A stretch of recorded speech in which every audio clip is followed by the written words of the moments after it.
Welcome aboard, chat. Welcome to a rare Sunday stream. Uh, this is going to be an interesting one. I've been prepping for this for, 10 days now? Yeah, about 10 days now. Wow. And boy, has it been an interesting ride to this point. um, yeah, so today, in case you can't tell, I'm going to be doing a long-form presentation. A presentation on. Oh, by the way, I don't know if you can tell, but there's some a different, more calm background music. If it's too loud, let me know, because I don't know what the volume adjustment is for it. But that aside, yeah, we're going to do a. How many slides is this? Hang on. 54. This is a 54 slide presentation, 40 of which have actual content on them. So this is going to take a solid 2 to 3 hours to get through. But I mean, I did it really for two reasons, really. One is because I wanted to get a grasp on things myself, and as they say, the best way to learn is to teach. So that's kind of what I did. I basically decided to do all the research in the way that I would perform research to gather materials for a lesson in a classroom. I work in a very corporate environment. Oh, thank you. I thought I would be in complete formal dress for this one. But I could take it off too. But I did it for the reasons of, one, I wanted to get a grasp on everything, like literally everything, and that was for my own sanity, really. And the other reason is despite having an admittedly next to nothing audience since I just got started, which is completely fine, I still want to do what I can, if that makes sense.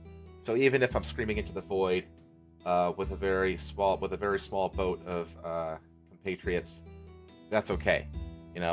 At least I did what I could, and that makes me feel better, at least. And hopefully you'll learn a little bit about what the hell's going on. I know I sure as hell did, despite following the Sweet Baby stuff pretty closely over recent weeks, ever since it started, and even before it started, honestly, I still learned a lot doing this project. So I guess because of the length of this thing, we can, I guess we can just go ahead and get started with this thing. So,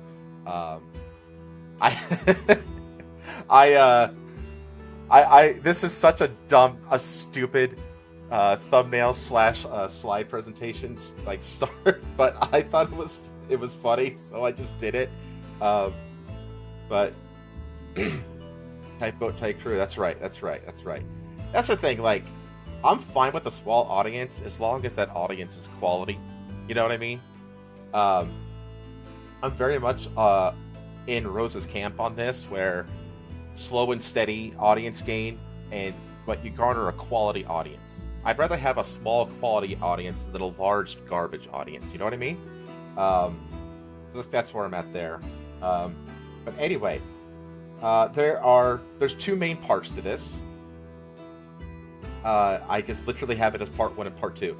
Part 1 is going to be a review of the OG Gamergate. That's going to be about an hour and a half to go through the original Gamergate. And then from there we're gonna fast forward to the current controversy, and I'll be making comparisons, link backs, and that kind of stuff. And then the end of it will be more. It's going to be very fact-based for the first part of it, and my opinion is going to start creeping in near the end. But yeah, I guess we can go ahead and get started. I have to say though that the music is a little loud in my ear, so I'm going to turn it down anyway. Especially since there are several video clips that we're going to watch across this presentation. I don't want to make sure the music doesn't impede that. Anyway, let's go ahead and get started, right? So, part 1, the OG Gamergate.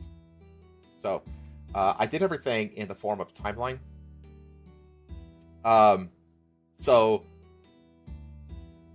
this timeline will fill out as the presentation goes forward. So, in my research, I tried to go back to what was like the very first thing that happened that kind of, I wouldn't say started Gamergate, but precluded the setup for it. Kind of like primed Gamergate to happen, essentially. And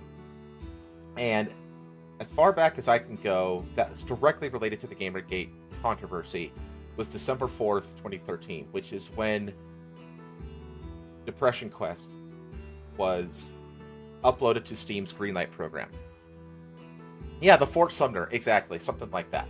Now, Depression Quest is this text-based game, which is pretty common in the indie scene because, you know, indie developers don't have a lot of money, and it costs next to nothing to code a bunch of text, right? With very, very limited graphics. Fine, that's no problem with that. I think the game is stupid, but it's not. That's okay. You know, it's not for me. No problems there. So she uploads this game to the Greenlight program, and the Greenlight program, I don't even know if it's still a thing on Steam, but it was a thing on Steam wherein you could upload a game to this program, and then the community would basically get a chance to engage with the game, and you could kind of basically garner popularity. This was it was like a precursor to the early access program, I think is a good way to describe it. Basically to garner interest, signal boost games and stuff like that. And then that way you could like go back to like the Kickstarter or the Indiegogo or whatever and contribute to the project. So it was a Steam program designed to basically signal boost into independent game devs. Totally cool. Very cool thing. Now, upon uploading this thing, she starts getting harassment. Harassment from this random Chan board called Wizard Chan. Okay, and Wizard Chan is this message board specifically for male virgins. So apparently, a bunch of male virgins decided to go after Zoe out of nowhere. It just seems really bizarre and just completely out of left field. Like, why would this board go after this of all things? Like, it doesn't make any sense. I tried to like look up what was going on, and you could see there on the right, I found these logs. Or a meme, not a meme, just like a compilation of various articles and stuff like that that were released about the harassment, and then a bunch of logs about what actually happened in the background on the Chan boards and stuff like that, where they were basically claiming what I just claimed. It's like, why would we go after you? Like, we have zero reason to do this. It was just this whole weird thing.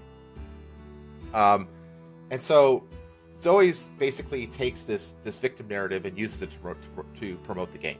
Okay, fast forward to the following August, so about 6 months later, Depression Quest formally releases on Steam on August 11th, and it wins a bunch of indie game awards. You can see there at the bottom, Indiecade, you know, best narrative, category winner, honorable mention, which isn't really an award. I don't know why that's an award.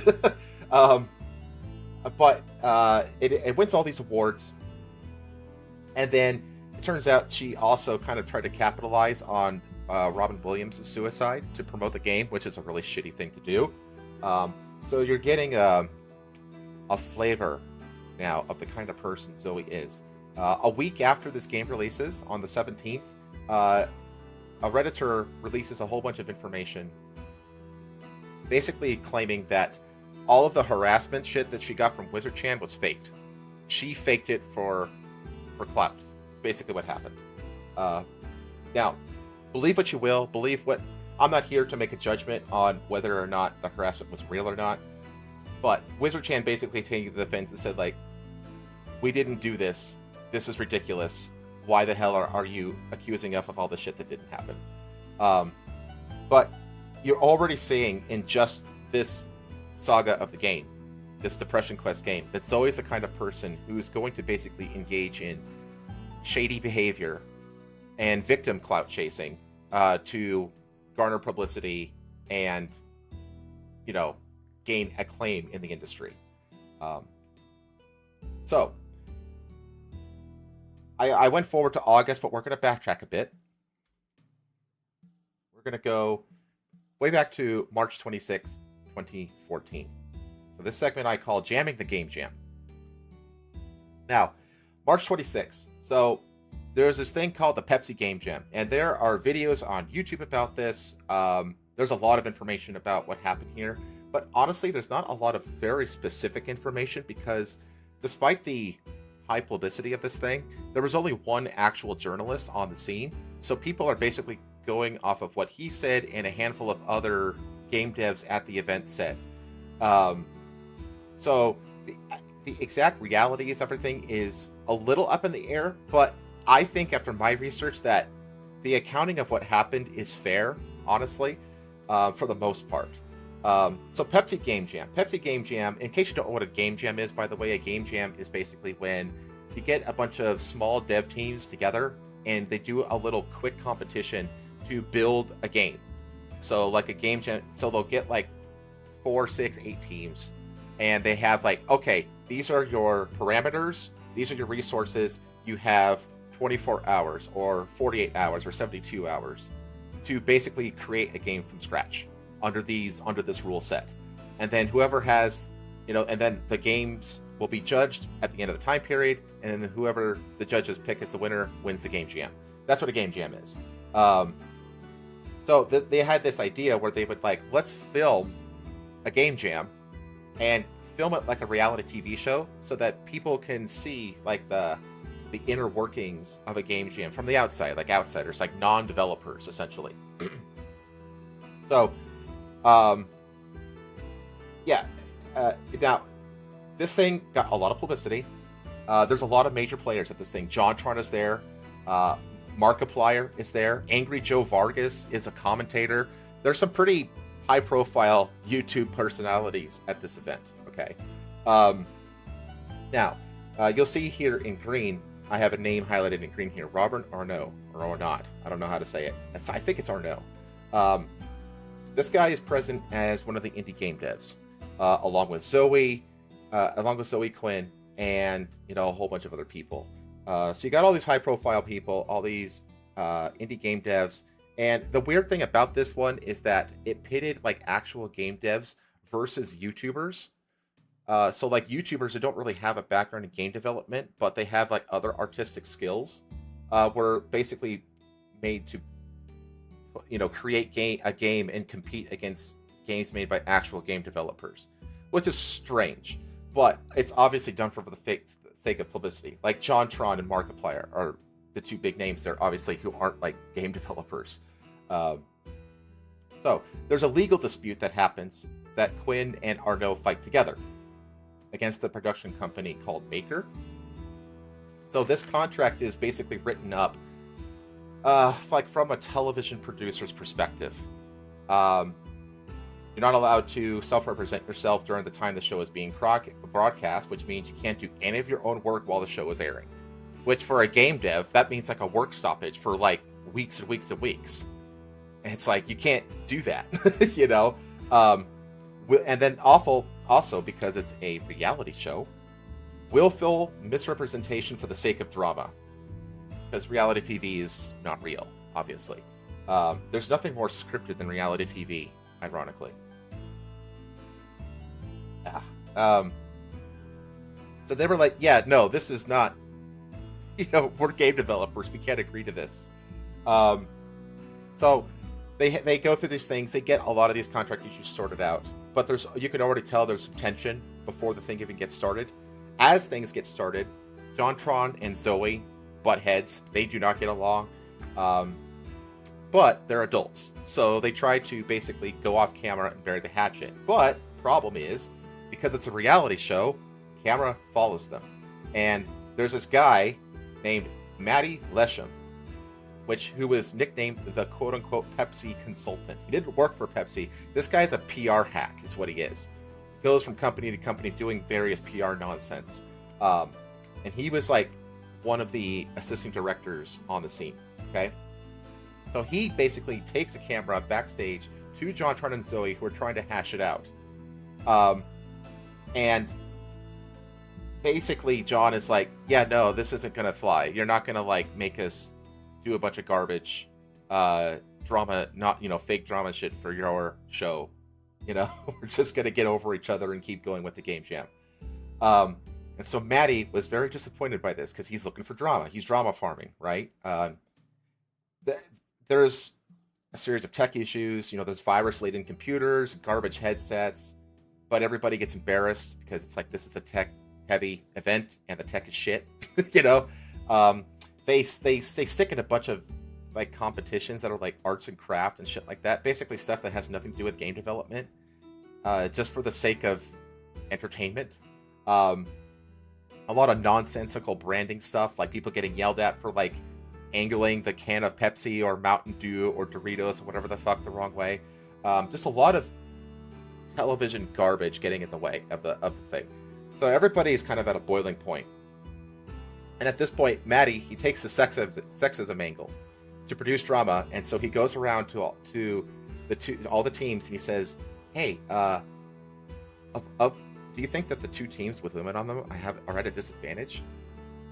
Basically just starting to stir up sexist shit. And this basically blows up the whole thing. Zoe walks off set, show gets canceled, and all the sponsors lose out on several $100,000. The whole thing is a mess. Maddie gets just absolutely like completely destroyed over everything. And the whole show, despite being planned for a 4-day shoot, only ends after the second day shoot, and it never finishes. Just an absolute shit show. Now, after this happens, on March 31st, Nathan Grayson, you'll see is in green there at the bottom. He's the only person that he got stuffed. Well, yeah, I mean, he deserved it too, to be honest. But there's potential nefariousness here. So Nathan Grayson, you can see his name highlighted in green. He's the only person who reports on this event for Kotaku. Okay. And he bases his report on Jared Rawson's report. Jared Rawson was the only journalist that was actually at the event. So it's his recounting that everyone is basically relying on for the recollection of these events. And then, you know, other articles come afterwards, but they're all basically just quoting and rehashing Jared Rawson's report, essentially. And then at the same time that Nathan Grayson releases his report, Jared's report releases on the exact same day. And there's one of the game devs that was there, Adriel Wallach. She releases her accounts, which match up pretty much perfectly, also on her own blog, also on the same day. So on March 31st, all three of these articles released. So this is clearly a coordinated response to the event. Okay, this is very clearly coordinated. And then later, Zoe basically indicts herself in a blog post that she was like the catalyst for the show getting canned. She was the one that initiated the set walk-off and all this other kind of stuff. And then comes out that she wants to do her own game jam called Rebel Game Jam. We're going to talk about this later, but there's a pretty strong argument that Zoe used the sexism angle to basically kill the show completely, which was essentially eliminating competition from her own game jam. That's the allegation. I don't actually... Now, this is me turning my opinion piece on. I don't think that she actually planned it that way. I don't think she planned to, like, tank the show to basically promote her own game jam. I think that everything happened, and then she looked back and goes, I can use this event for my own clout. I think she retroactively decided to use it to gain clout. I don't think she planned it ahead of time. But still, it's pretty shady. So this is the story of the Pepsi Game Jam, essentially, and how much of a failure it was, and how Zoe was involved in Game Jam. So we're really clearly presenting a picture here of Zoe, of the character of Zoe Quinn, essentially. Okay. Next on the timeline. This is the real retro clout is the coolest kind. It even comes with the sunglasses. Damn right it does. Oh man, I should get some sunglasses for the Fox. I should get those base sunglasses where it's all pixelated. That'd be a fun little asset. Anyway, the next thing is the Zoe post. Now this is like the real kickoff to Gamergate. And mind you that it's not called Gamergate. The Gamergate is not a word yet in the lexicon. It's not a thing. That actually doesn't come along till much later. So the Zoe post, what is the Zoe post? The Zoe post is this massive blog post. This thing is huge. And it's posted by Aaron Gajoni. And he is one of Zoe's ex-boyfriends. And the whole post is basically him airing out all of Zoe's dirty laundry. And he basically describes infidelity with 5 different guys that are all... Oh, my phone just slid away. My phone's in a different position for this that I don't have a stand for, so it's just kind of resting against the monitor. Anyway, it comes out that that she was basically sleeping around with 5 different guys, more or less at the same time or really, really close to each other, while she was apparently dating Aaron, which, if that comes out, I don't really think that she considered Aaron... like, Aaron says that I'm her ex-boyfriend. I don't think she's a boyfriend. I just think he's another boy toy of hers at that point, right? If she's just sleeping around with so many guys, it doesn't really sound like they're in a relationship. But I found these... I went through the text logs and I kind of pulled out the snippets that kind of confirm a couple of the key people, like Robin and Nathan here. She's one of the 5 guys was her own boss, Joshua Boggs, who was married.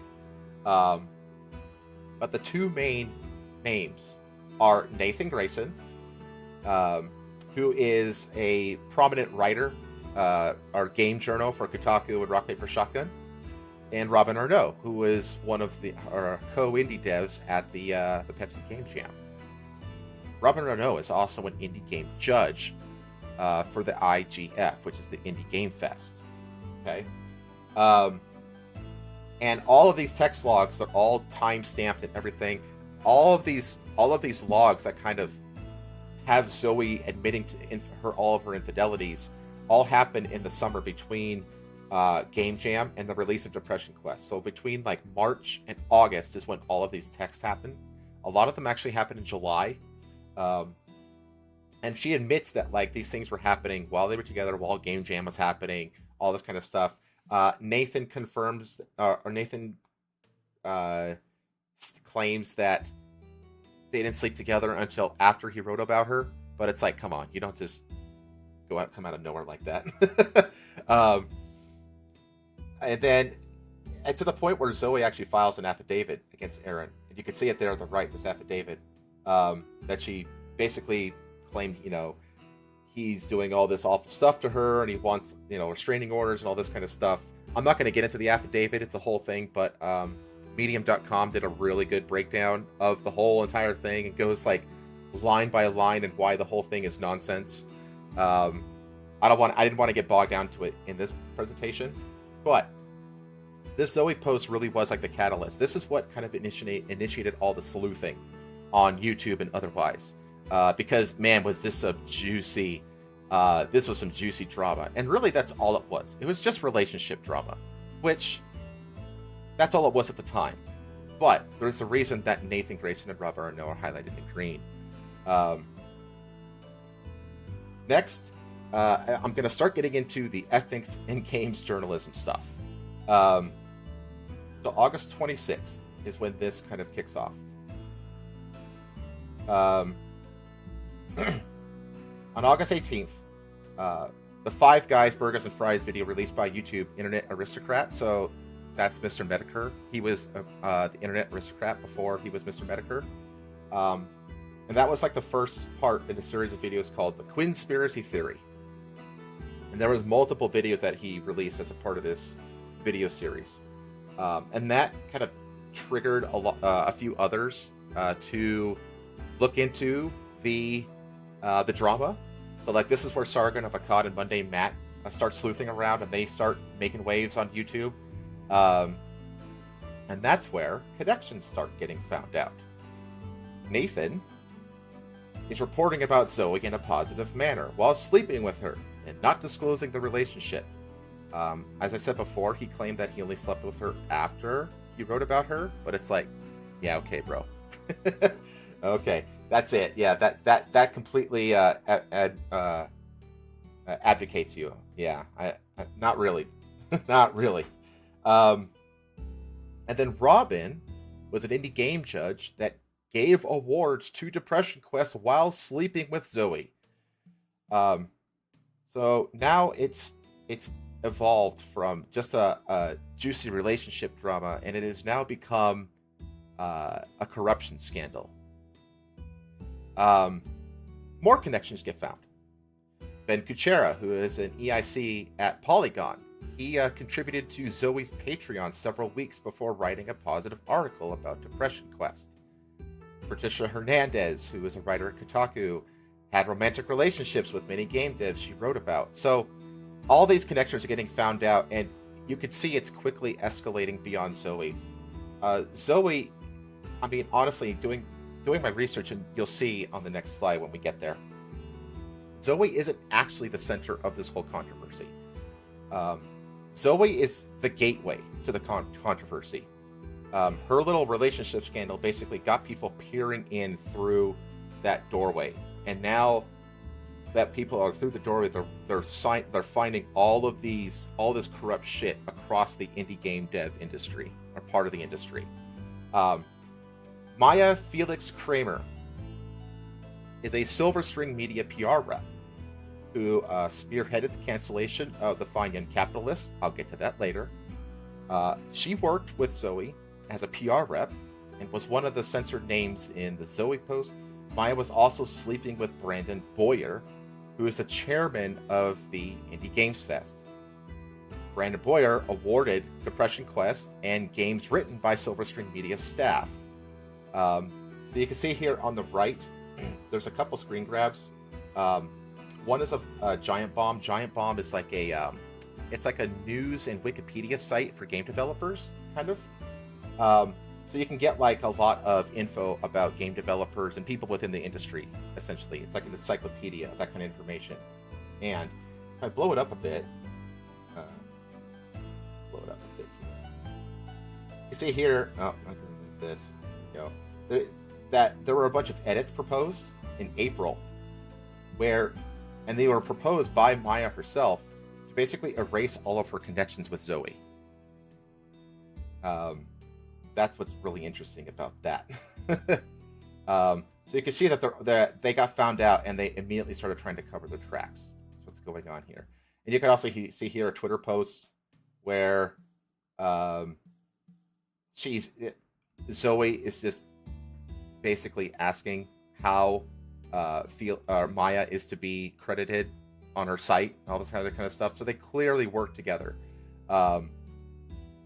And Maya's over here like sleeping with the people who give awards, and she's working with Zoe as a PR rep. It's like, yeah, that's not good. That's not good.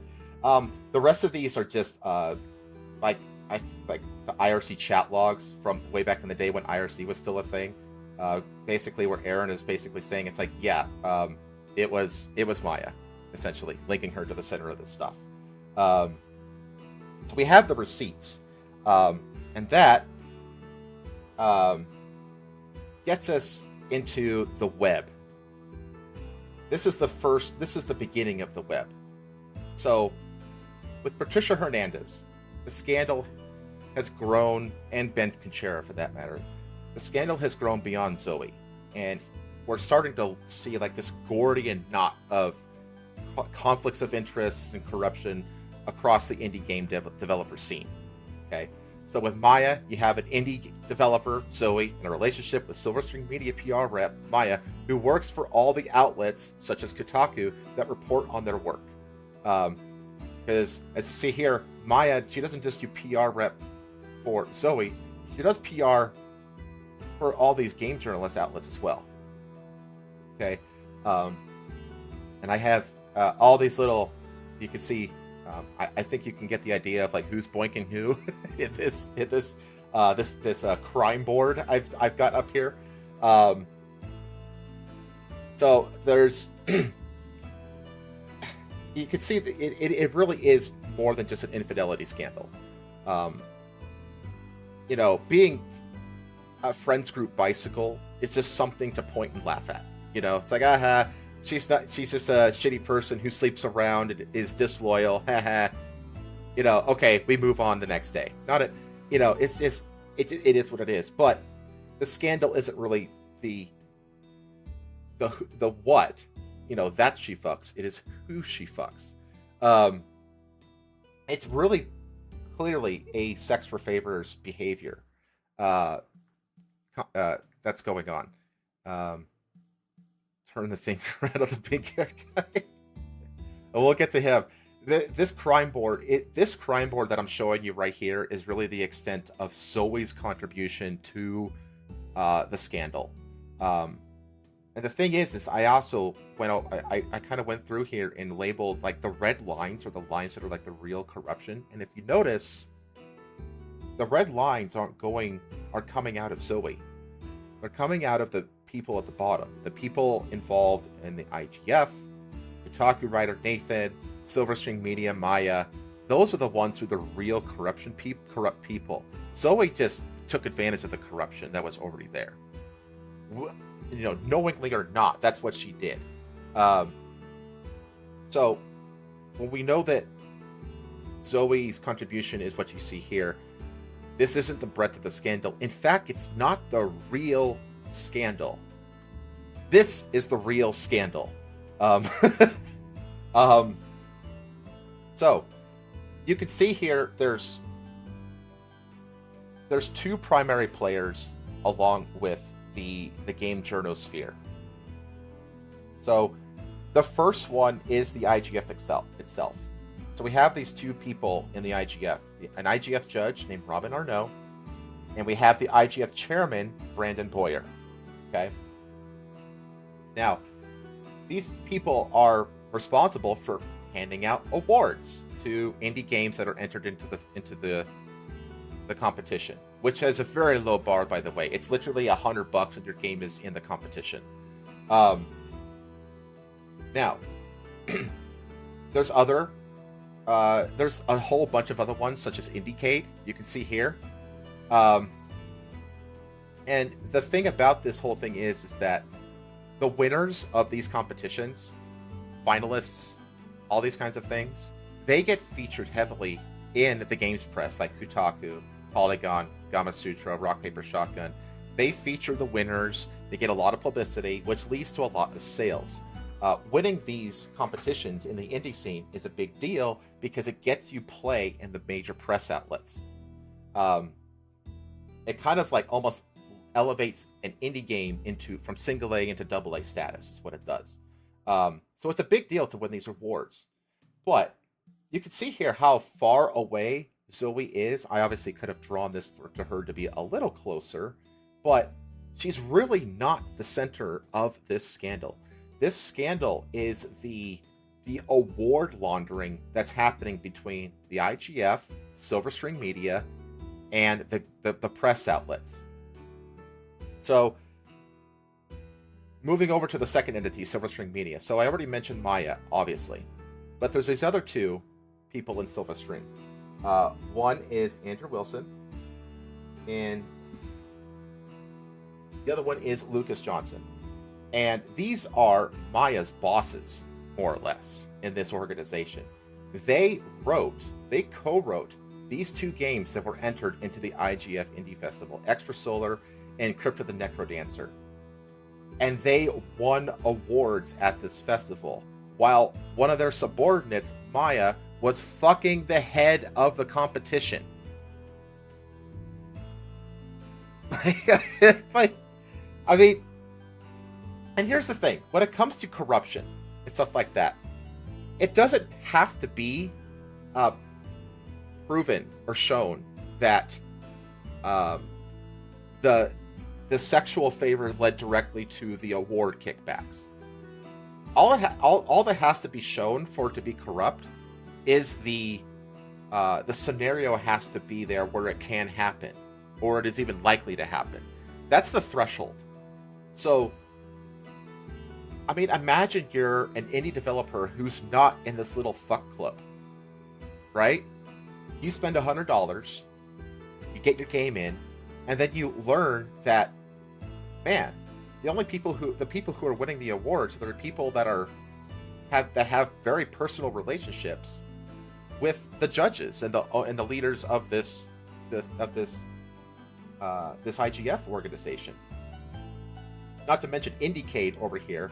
Indiecade is another game that awards Extra Solar, which was written by the Silver String Media, and Indiecade has both Robin and Maya, who's a subordinate in Silver String, as board members. So it looks really, really bad. Is what this means, because what you have is this clique of really close, I guess you can call them, polycules, to use a more modern word, where if you're not in this club, you're not going to get in this cycle of creating games that have connections to the judges, who then give those games awards, who are then featured in the press. Now, Zoe, she's either a genius or she just got lucky with who she fucked, because she was really smart in that you notice where do her lines go. She has 3 lines, and each of her there's 1 line per entity. So of the 3 entities, she has 1 line going to the IGF and Robin Arnault. She has 1 line going to Maya for Silver String, and she has 1 line going directly to the press outlets and Nathan Grayson. So she basically fucked 1 person from each of the entities in this circle, essentially, which is very smart if you're looking to get trade prizes for Poon, as Tailfit is very smartly recognizing. And I can't imagine, like, if you're an indie game dev and you find this shit out, like, if I was an indie game dev, because game development is no simple thing. It takes a lot of work to make even a really basic game like Depression Quest, And if I learned that all this shit was happening, I would be fucking livid. I would be absolutely livid. And you'll also notice how far away Zoe actually is from the actual scandal. Really, the 2 people at the heart of this scandal, really, is Brandon Boyer, the head of the IGF, and Maya Kramer of Silver String. Those are the 2 people that are really at the heart of the scandal. And I guess the press outlets as a whole. But yeah, Zoe, again, she's just the gateway, is what she is. Yeah, so this is, and I also included another link here. So GDC, the Game Developers Conference, is the parent company of both the IGF and Gamasutra, whose editor-in-chief at the time, I don't know if she still is Leah Alexander. We will get to her in a few slides, because, she is an awful person. I just made this link in here just to kind of prime Leia here. But this right here, what you're seeing, this is the Gamergate scandal. This is what the heart of it really was. It was corruption with the whole the awards laundering and promotion in the game outlets of certain indie devs who just fuck their way into the club, essentially. That's the scandal. That's the heart of the scandal. So I'm gonna go ahead and move on here. Despite all the uproar, and you'll notice that the timelines are getting pretty close together here. We're still in August at this point. It's literally only a few days apart these events happen. August 26th, Kotaku editors Stephen Totillo He posts a statement regarding updates to the site's code of ethics, stating journalists are no longer allowed to financially contribute to game developers. So a lot of these indie game developers use Patreon, Kickstarter, Indiegogo, and stuff like that to fund their projects. And it is clearly a conflict of interest to write positively about a game that you're financially funding. So, despite all the uproar, this is like a win. And the same day, also on the 26th, Polygon releases a statement and requires all journalists to disclose their Patreon contributions to game devs going forward. So these are the two biggest outlets, Kotaku and Polygon. So they released these statements all the same day. And this is essentially a win for Gamergate. That's what it is. Notice also that Gamergate, the term Gamergate, still doesn't exist. It's still not a thing yet. Basically, we get kind of what we want. What the gamers really want is like, hey, stop fucking around with each other. Be professional and engage professionally, and acknowledge your conflicts of interest and behave accordingly, like adults. That's the ask, and it seems to really be limited to the indie game dev scene as well. So it's this pretty small thing. It's a small microcosm of a thing. Yeah, there's some drama. Yeah, there's accusations of harassment and all sorts of nonsense. But in the end, this is where it should have ended. It should have ended here. But upon these announcements, certain members of these outlets, like you see Samantha Allen here on the right, or Bill Zucker, is that his name? Yeah, Bill Zucker. They're like, hey, the only reason these outlets are doing this is because, sexism and misogyny. The tale as old as time accusation, right? And you have to remember that this is the time when, like, one of the big hearts of feminism was the bedroom feminist. So way back in, like, I would say, like, starting in, like, early on, like, probably as early as, like, 2008, 2009, the feminism really had a pretty big presence on YouTube in the form of bedroom feminists, which were basically a bunch of really dopey, shallow, idiotic girls, like young girls, in their bedrooms with dumb neon lights in the background and Christmas lights and shit, basically espousing like really basic bitch feminist takes that are like really, my wage gap and my this, my that, my cat calling, this really basic bitch feminist trite, right? And at the time, atheist YouTube was kind of starting to go to war with bedroom feminists.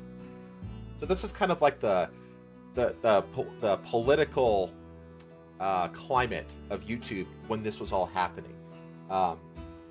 And a lot of bedroom feminists at the time were kind of driven out. They were like called out so harshly by atheist YouTube that it just fucking killed the whole bedroom feminist thing. Like, you just don't see it. I don't know of a single bedroom feminist that's left. Not one. So a lot of these journalist outlets, they were kind of in that bedroom feminist mentality. So they're just like, sexism, misogyny, it's just really nonsensical feminist garbage. Now, the interesting thing about Samantha Allen is that she's a friend of Brianna Wu's, and she also supported the cancellation of the Fine and Capitalists, which I will get to in a few slides. But these two here are basically just like, proof that they were like, hey, you're kowtowing to a bunch of sexists and misogynists. Meh, meh. That's basically what these posts are saying. I also went over here. You notice Samantha post here. So, really disappointed in Polygon and Kotaku today. These people did not care about journals being friendly with devs until those devs were women. It's like, no, bitch. It's until we found out that devs were sleeping around. If it was a guy going around fucking people for awards, it would have been the same thing. Like, what are you talking about? It's always this bullshit angle. It's like they always get the common denominator wrong. They always assume that the common denominator is their identity. And it's like, no, the common denominator is your fucking behavior. That's what it is. So yeah, they basically call out their own outlets, which is a very leftist thing to do, by the way. You know, they tend to be very narcissistic and arrogant kind of people, to the point where like they feel comfortable just like, you know, calling out their own employers, you know, biting the hands that feeds them all the time, and then they all go on YouTube or, you know, TikTok and cry into their phones when they find out they got fired and shit like that. It is very much my vagina kind of levels of argumentation. It's really pathetic. But again, it's noise, and if they just let it go, it would have been the end. Like after these outcries, after these policies get enacted, die off, that should have been the end of everything. Everybody would have just gone on with their lives at that point. But it didn't go that way. So on August 27th, 2014, Gamergate goes mainstream. So what happens is Kotaku in Action is formed. It's on subreddit. And basically it is the subreddit dedicated to following the events of the scandal. Now, August 27th is when Adam Baldwin, a random Hollywood actor, he tweets a pair of conspiracy theory videos that Mr. Metacore, aka Internet Aristocrat, made. He links a pair of videos on Twitter and says, #Gamergate. That's it. So he's the one who coins the term Gamergate, this random Hollywood actor who has nothing to do with anything of the scandal. He's the one who coins the term Gamergate. It's so strange, like out of nowhere. And this thing, because Adam Baldwin is in Hollywood, it goes mainstream. He coins the term Gamergate, and within a week, Gamergate is getting used 50,000 times per day. And on October 14th, you know, just a few months after, it hits a peak of 125,000 uses in one day. Like, this thing goes viral like crazy. Taking a pause from watching Vampire to upvote. Oh, thank you, Angel. Appreciate that. And then after random Hollywood actor Adam Baldwin tweets about it, a couple of people outside the gaming sphere, Milo Yiannopoulos and Mike Cernovich, they both start reporting on the scandal and their respective outlets. And honestly, it's these two that really kind of caused the scandal to take a mainstream political partisan bend, because these two guys are specifically and overtly right-wing. So Milo is a tech reporter for Breitbart News, which at the time was like probably one of the most far-right outlets out there. And then Cernovich, he kind of latches onto the sexism and misogyny angle of the drama, and he brings it into the red pill / manosphere space, which is like, ugh, what a can of worms to get into there. The most base actor not named Kurt Russell. Yeah, Adam Baldwin is was I don't know how active he is in Hollywood still, but he's like one of the few like overtly right wing. Like he's up there with who's the guy who voiced Hades in the Disney Hercules movie? What's his name? James Woods. He's up there with James Woods in like how like based right wing he is. So need a good wit. Well, this is a whole. I know the Baldwin family isn't looking too good right now. That's a whole different topic, though. And now that these really mainstream political people have signal boosted the scandal, a lot of people on YouTube start to really get into it, and a lot of these people were really getting into it before anyway. Like you can see my list here, like Total Biscuit, JonTron, Boogie 2988, Mr. Metacore, Sargon, Short Fat Otaku. They were getting into it from the very beginning, but they're really getting like traction now, because they've been kind of the mouth. I guess I should have listed Mundane Matt here as well. He was another one of the key voices in the Gamergate movement. But like, the traction wasn't huge. It was a very small microcosm of a thing, drama thing that was happening until it became political when you have Adam and Milo and Mike tweeting it, signal boosting it, and now it's this whole huge thing, and now the YouTubers are getting a ton of traction, and it just kind of goes from there. And now that it's gone mainstream, this is when the real... I mean, yeah, the whole Zoe post was a powder keg, and the whole controversy was like this powder keg, but the next thing was like the real awful thing that happened. And honestly, for me, I feel like this is the worst thing that happened in Gamergate. And that is, on August 28th, 2014, the entirety of the game's journalist press went turncoat. So, you remember when Sargon was a basic boy in the atheist skeptic days? Me too, man. Dude, man, me doing all this research and gathering all this information has been it's been like opening a time capsule. It's been wild, dude. On August 28th, all of these, well, it's really one outlet at first, but there's this massive wave of articles that come out of basically every games journal press outlet in existence, all sharing the same narrative about gamers are dead. Okay?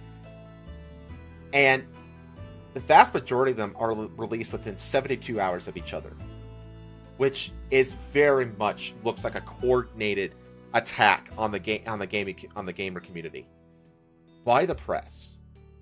This whole thing is spearheaded by Leigh Alexander, who I brought up before in my crime board. She is the EIC, the editor-in-chief at Gamasutra, which is co-owned, which shares a parent company, GDC, with the IGF, the Indie Games Fest. And this thing is vile. The language in this thing is absolutely vile. She follows this article up just like a couple weeks later in September. She gets a talk at XOXO conference, which she basically just admits her goals in the gaming sphere was to change it to be diverse and inclusive. Basically, her goal is to inject DEI agenda into the gaming space, and it's been that way since the beginning. So you're seeing this DEI stuff. It's not a new thing. This has been around for more than a decade. And gamers are just suck. I mean, dude, it was brutal. Because you have to realize that up all the way up through the 90s and even through the 2010s, it was getting less so in the 2010s. I think not the 2010s, the 2000s. The 2000s is when things kind of started to flip. But up until that point, dude, being a gamer was a very stigma thing to be. If you were a gamer, you weren't going to get a girlfriend. You weren't going to be in the cool kids club at school. You were an outcast nerd. Like that was the view of gamers all up until this point. So gamers were really used to, forming our own groups of friends among ourselves, essentially. And the thing is that up until that point, the magazines and the games outlets, the game press, they were all on our side. If there was one group that we could rely on to defend us from all the people who called us, we're all violent, this like, they're talking about like the Jack Thompson shit with violence in video games and stuff like that. Gamers was a term spoken in the same breath as losers, nerd, and undesirable. Yeah, exactly.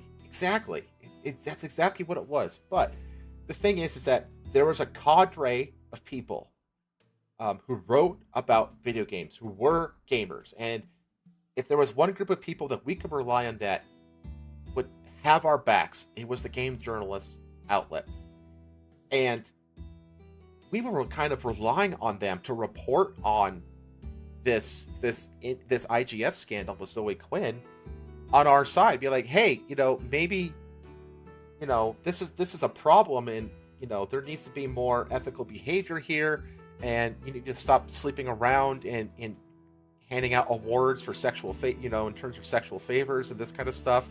Like, it seemed like a pretty straightforward case, and yet all the game journalist outlets, they turncoat, and they completely throw all of us gamers under the bus.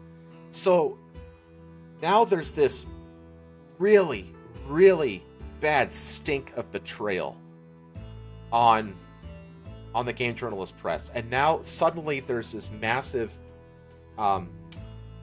fight, this battle line drawn between game journalist outlets and gamers. And it's been that way ever since.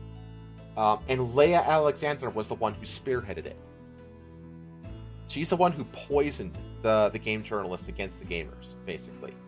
So August 30th, there's a Tumblr site that launches that basically is designed to chronicle all the harassment against gamers. Because now, all of a sudden, in the mainstream, gamers are being painted as these awful harassers who send death threats to people. We're the worst people in the world all of a sudden.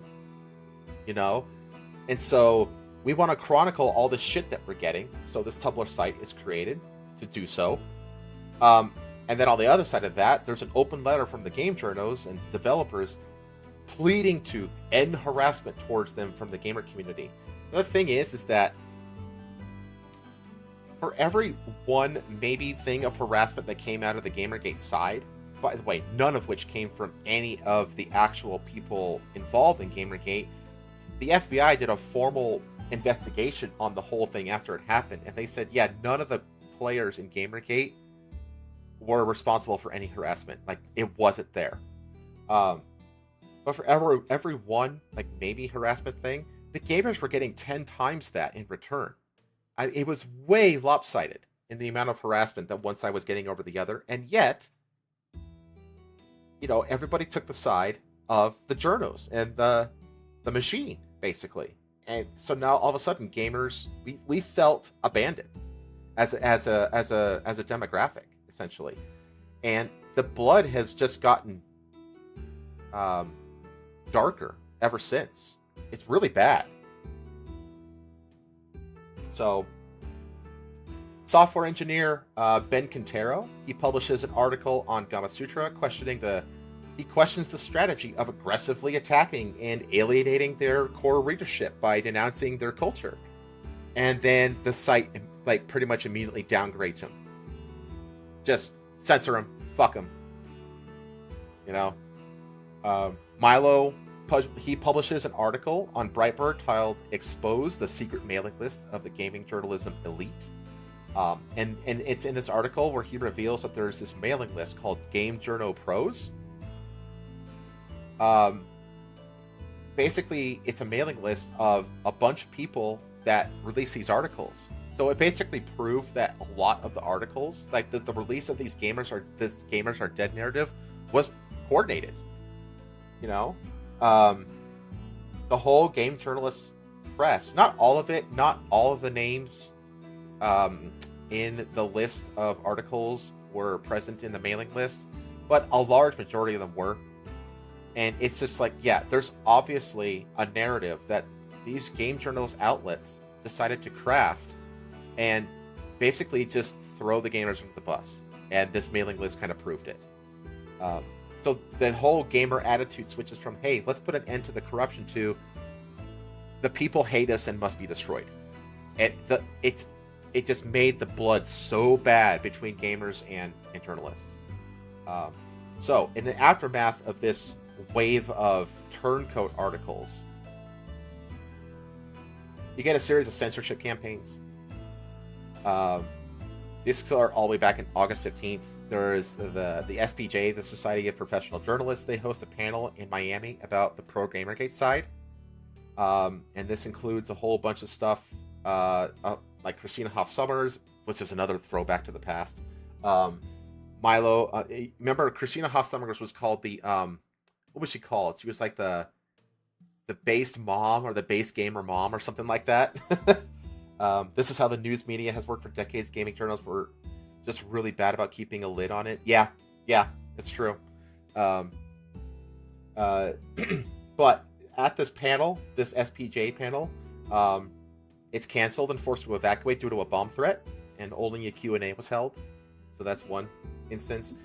Julian Assange of WikiLeaks, he does a Reddit AMA and talks about a user getting banned for asking a question about censorship, and this is about Gamergate that he's asking about. In mid-September, 4chan censors all Gamergate threads for violating site rules against, quote, no personal information, raids, or calls to invasion. So everybody flees to 8chan, which is crazy. Like, even 4chan is engaged in the censorship. Save Point on October 19th, there's a pro Gamergate panel called Save Point, and an anti-Gamergate panel called Level Up. They're announced for the 2016 South by Southwest conference. So it's like, okay, that's good. Let's have a panel for and a panel against. We can argue and measure, the validity, basically engage in adult behavior. But no, numerous threats of on-site violence forced cancellation of both those panels. So it's like, oh, great, thanks. Good. And then November 21st, there's a blockchain bot that's created by Randy Harper of the Indie Game Devs Association. And this blockchain basically auto-blocks on Twitter all the Gamergate ringleaders. So a bunch of, like, all the journos, they activate this bot. A bunch of devs activate this bot. A bunch of, like, all of these people, these gamer organizations, they all activate this bot. And suddenly, all of, like, the Gamergate people are just locked out from conversing and interacting with them. It's just, again, just furthering the divide, furthering the divide. And the last one I'll mention is a year later, in April of 2015, the Honey Badger Brigade, which is like a men's rights activist group, they got evicted from the Calgary Expo because of their support, and they disagreed with a co-panelist. Ooh, there was a little bit of disagreement on a panel. They were already there. They had a booth. It was set up. They had been there for a day, and security shows up at the booth with a couple of event workers, and they're forcibly evicted from the event. They go outside to the nearby park to try to continue their booth there, and they get the cops pull up and force them out of the park. Like, that's how it's a fucking Leaf moment. Dude, we'll get to Sweet Baby in a few minutes here. This whole fucking Sweet Baby thing is a Leaf moment. And then there's this one outlet, The Escapist. They have the audacity to allow discussion about Gamergate on their forums. Okay? They get attacked by anti-Gamergate severely. And then new management takes over for The Escapist in 2019. And immediately the new management, Russ Pitts, apologizes for the existence of the discussion boards for Gamergate. And despite the apology, Zoe still sends a mob after him. With this passive-aggressive, tee-hee, LOL, so random complaint on Twitter that a lot of them like to do. Just vile behavior from all around. And it's just like, oh my god. It just really devolved into an uncontrollable situation once those articles released. It just, everybody just lost their shit. Things have gone to shit when The Escapist is the voice of reason. Yeah, no kidding, huh? It's just so bad, because, man, if it just ended after the outlets just updated their policy to disclose relationships and prevent them from any kind of financial contribution going forward, it could have just ended there. It could have just ended there, and the journalists could have been They could still have a professional decorum. The gamers would still, more or less, think they're okay despite having left-leaning politics. They're still going to be okay, as a source. But no, they were like, nope, we're going to get partisan and we're going to throw our customer base completely under the bus, and we're just going to create just this ravine filled with bad blood between gamers and us for the foreseeable future. And it's that way to this day. In fact, it's worse now than it's ever been. And it was because of Leia Alexander spearheading those articles. Just awful. Absolutely awful. So that's like the core of Gamergate. I'm going to get into a few peripheral events and people now. The first of which is the obvious one. Sweet Anita Sarkeesian. So Anita Sarkeesian is this. She's a joke of a person, an absolute joke. She's over-the-top figure who makes over-the-top feminist analysis of pop culture and media. She just makes up a whole lot of nonsense. She stretches a whole lot of yarn across shit, and just sees sexism in everything she sees. It's insane. She's just completely a woman who is completely consumed by ideology. She has this famous quote where she said, everything is sexist, everything is racist, everything is homophobic, and you have to point it all out. Just a miserable activist kind of person. Did she ever finish this Tropes versus Women series? I don't think so. I think she got up to the 5th one. I don't know if she ever released the 6th one. We're getting, yeah. So she goes all the way back to 2009. So in May 20th of 2009, the first feminist frequency video goes up. So she found feminist frequency. First video she puts up is this. It's her critiquing Fox's decision to renew Dollhouse instead of the Sarah Connor Chronicles. Just like, already, it's just like, really? You fucking kidding me? Like, she'll just look. She just sees sexism everywhere she goes.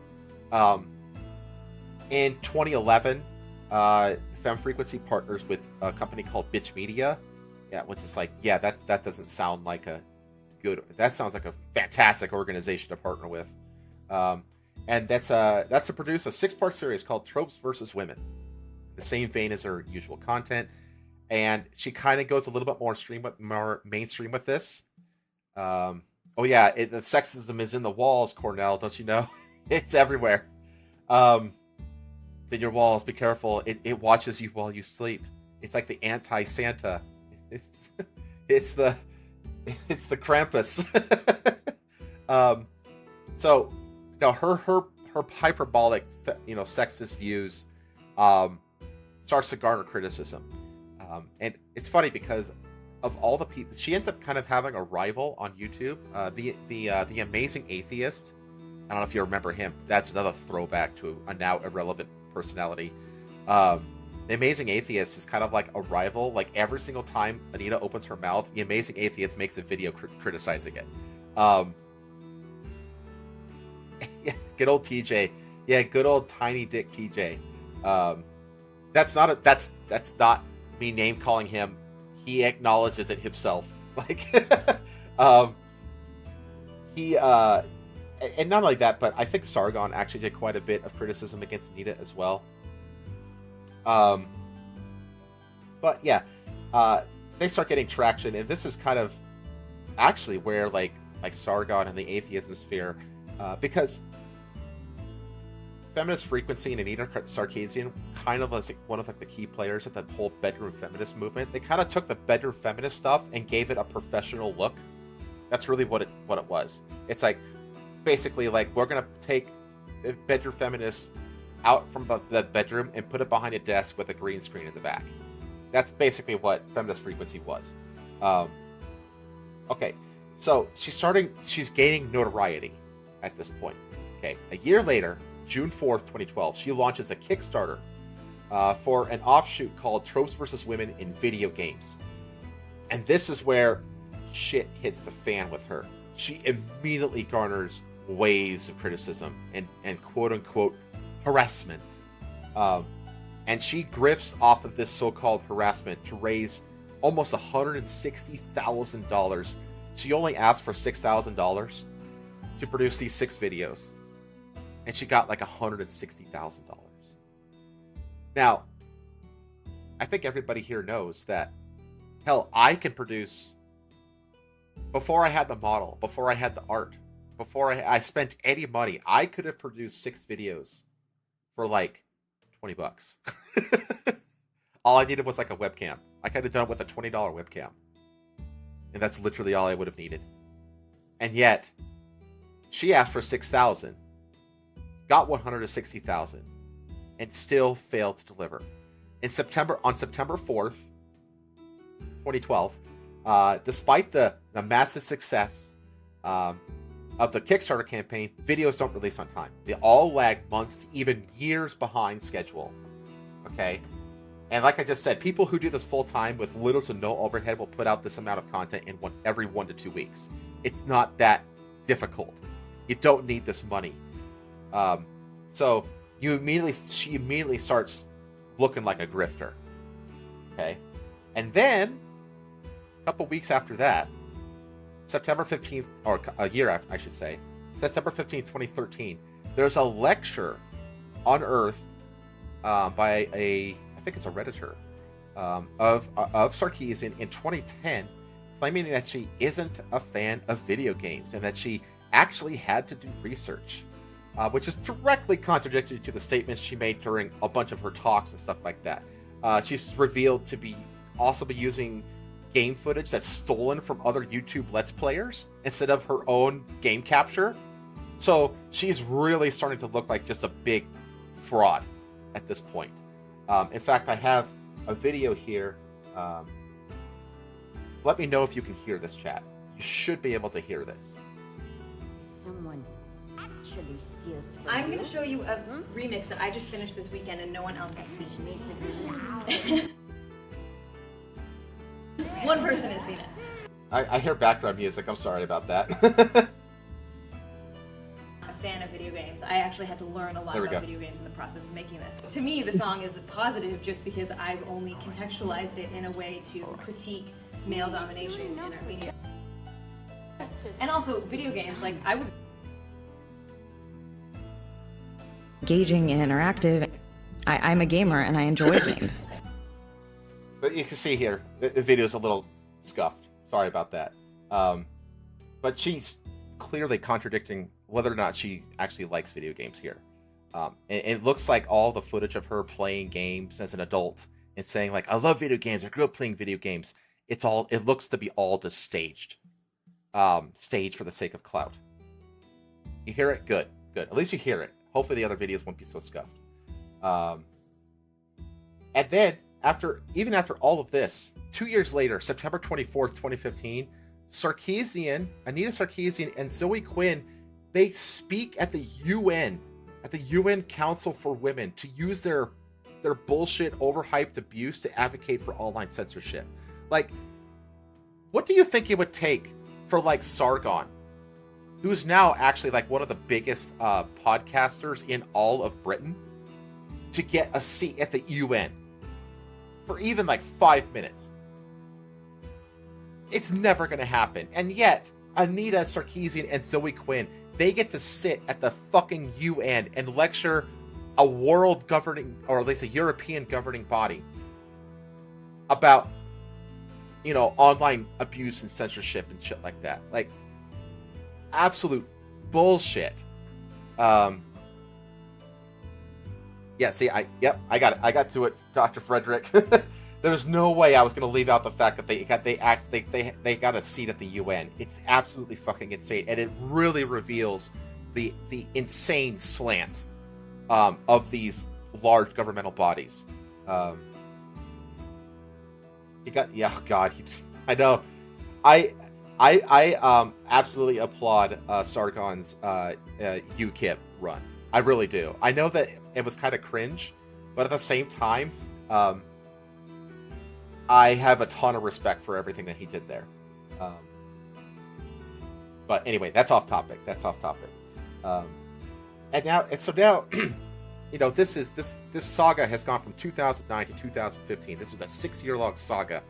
Anita is absolutely seen as one of the biggest grifters and frauds in the gaming industry at this point.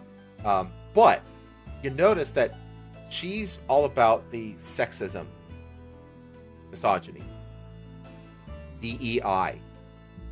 She set the blueprint for the playbook that we're seeing getting played out right now.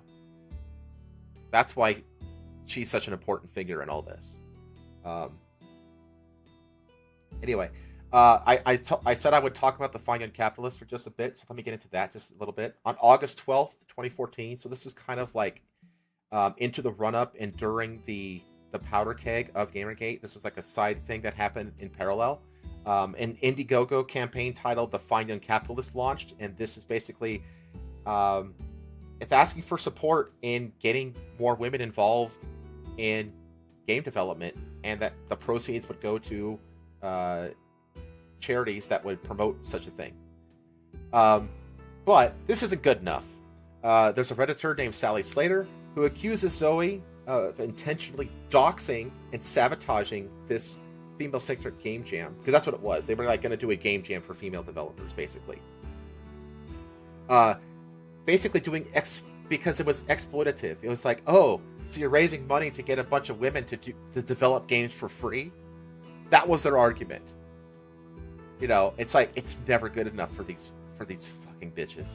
But this is like pretty clearly like, I'm gonna sabotage this game jam so I can corner the market on, for my own game jam, Rebel Game Jam. Just trying to destroy competition. Just vile behavior.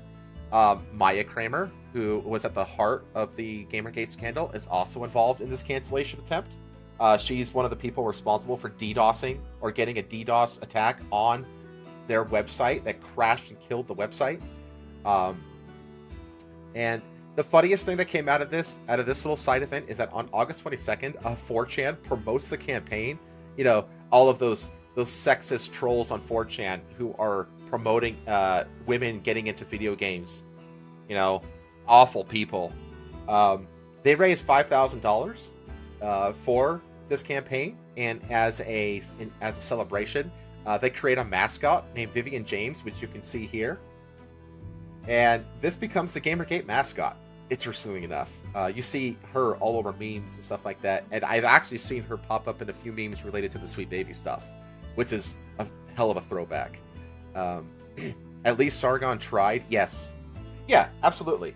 Like I said, I give Sargon a lot of credit. Where a lot of people kind of laugh at him, I don't. I don't think Sargon gets, like, I don't think he deserves some of the shit that he gets. At least he tries, Anyway, and then the last part of this little side event on August 24th, 2014, the Indiegogo page appears to get hacked and made to look like the campaign was closed. So you could see here, up here, this is what it looked like. So you could see, like, there was a video post that says, "You are an idiot." Like, it was clearly hacked and modified to basically troll the campaign. So yeah, just a whole bunch of nonsense happening with this. Let's get women in game development, and all the women and all these bitches are like, no, fuck you. Now the good news about this is once the page got fixed and put back up 3 days later, and that same day it got like half of its goal. It got 32,000 of the 65,000 it asked for. So that's nice. That's nice. At least that happened. I still can't believe Vivian has risen from the dead. Bro, when I first saw Vivian appear in like a meme related to the current controversy, I was like, whoa, I haven't seen that in a decade. It was so weird seeing Vivian of all people rise up from the grave. Anyway, and then the final event that I want to touch on. His name was Alec Palauka. This is a somber one. This is a rough one. Several years later, August 26th, Zoe Quinn pops up on Twitter.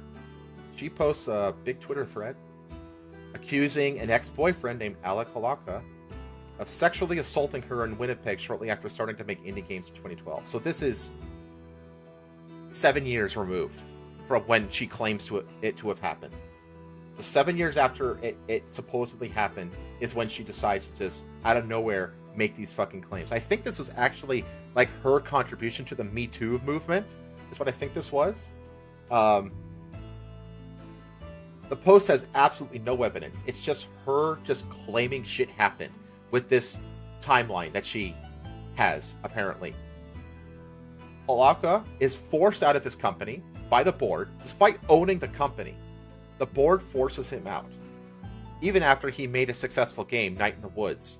You know, this company named Infinite Ammo that he owned, made Night in the Woods a successful game, makes a bunch of money. The board still forces him out, based solely on these allegations for someone that everybody knows is a fucking huckster.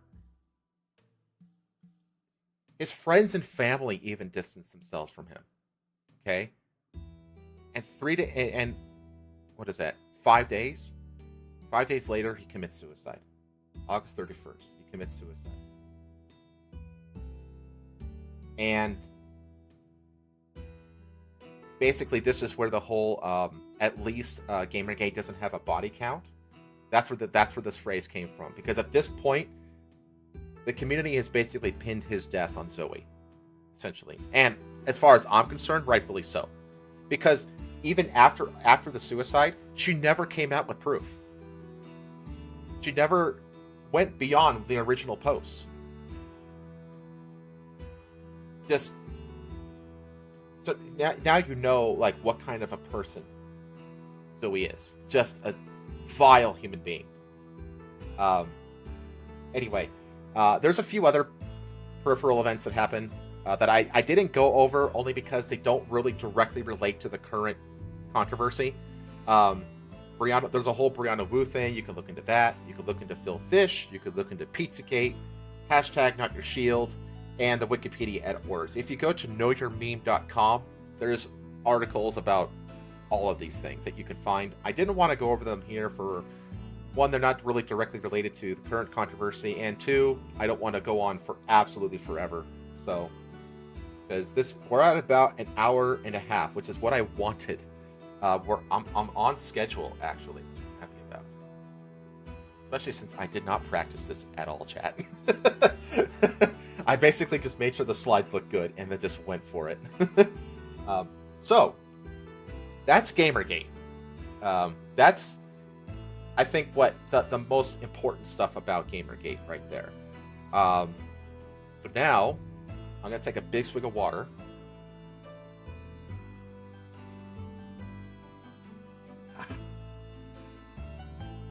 And we're gonna get into chapter 2. Gamergate 2, Sweet Baby Boogaloo. This second is formatted section is formatted the same way as the first section. I'm basically just gonna move everyone through a timeline, and because this one is more fresh, and I think the people involved, we've had 10 years to kind of prepare for this, so people are better at chronicling and detailing information. So there's a lot of it. And I have to say, it's been really hard to gather everything. But I did my best.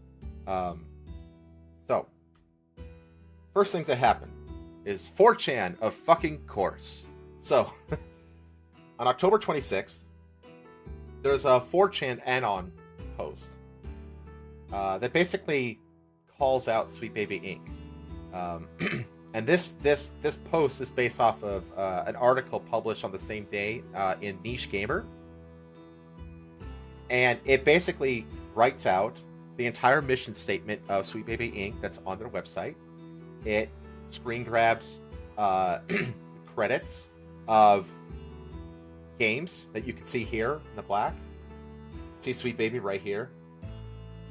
As well as the infamous, the announced project section of their site and the stuff that they worked on. So this is the Alan Wake credits right here. And so they're like basically saying like, hey, you want to know why the Alan Wake narrative and writing was shit? This is, and a lot of other recent games have been shit. Yeah, this is why. It's because this company is involved. So they name, Alan Wake 2, God of War Ragnarok, Assassin's Creed Valhalla, and a whole bunch of indie games as well. And then they also detail the list of clients that they have, and it's pretty much every major AAA studio out in the West. I mean, I'm just going through this list here. I'm seeing Valve, Santa Monica Studio, which is God of War, 2K, Ubisoft, with this Assassin's Creed, Square Enix, which is interesting. It's the one Eastern developer in the list. Got Warner Brothers, Rocksteady, of course, a whole bunch of just a who's who of major AAA players in the scene. So this happens, but it doesn't really gain traction. People talk about it for a couple days, and then it just kind of goes away, right? But then the list happens. And I actually had to rearrange the timeline when I did the research. I didn't realize this, but on January 29th, the Steam user Cabrutus, he creates a Steam curation page called Sweet Baby Ink Detected. And this is kind of like in the same vein as the De Novo Detected list. And if you don't know what a Steam curation list is, a Steam curation list is basically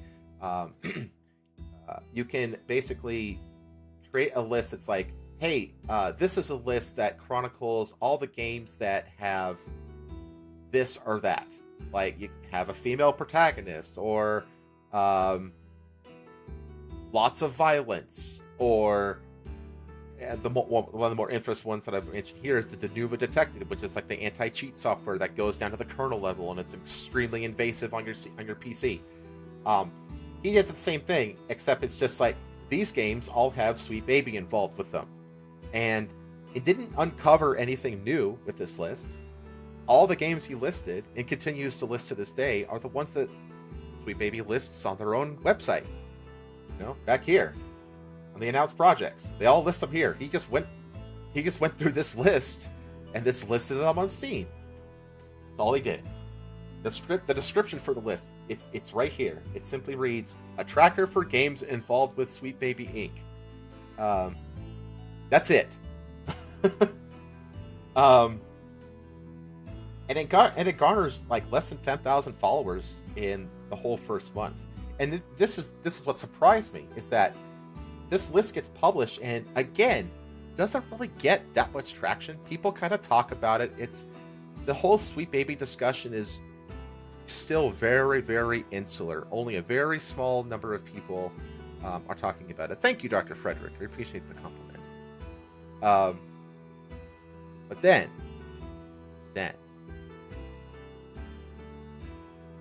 the failure happens. February 2nd is the release of Suicide Squad, Kill the Justice League. Now, there's a lot to be said about the failure of this game. There's a lot of it garners a lot of bad blood before it even gets released, because there are leaks of like the disrespect towards the characters in the game, and that clearly left this subversive bent to the writing. Very irreverent, spits on legacy, overly wordy, like that god awful annoying millennial speak, that kind of nonsense. And so people before the game even releases are like, I think this game is going to be shit.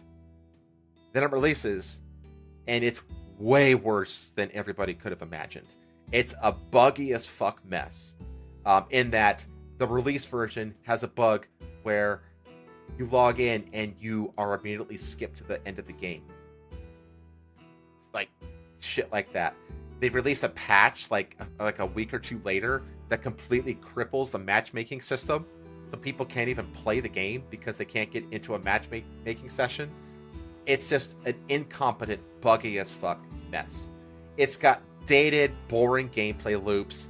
It has long despised live service elements and microtransactions, and it has an especially appalling narrative and dialogue that, like I said, it actively spits on its predecessors and its legacy. And this really sets gamers off, essentially. It's indicative of AAA game company trend chasing. It's lacking in scope and scope creep, by committee writing. That's not a bug. That's the game showing you mercy by refusing to boot up. That's one way to look at it, I guess. It's like, no, trust me, you don't want to play this. Play something else. Oh, man.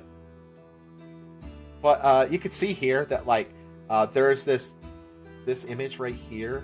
Let me bring this to the front. This is a chronicling of how many writers were involved with all of the games in the Arkham series. The very first game only had 2 writers. The second game had 3. Third, Origins had 5. And Arkham Knight had 7. We're getting, I think, by 3 or 4 writers should be the maximum as far as I'm concerned. But then there's this massive jump. Gotham Knights, which is the game that came and went, it was such a spectacular failure that people have already forgotten that it even exists. That game had 14 writers on it. And then almost double that for Suicide Squad. 26 writers involved in Suicide Squad. If that's not the definition of by committee dog shit, I don't know what is. But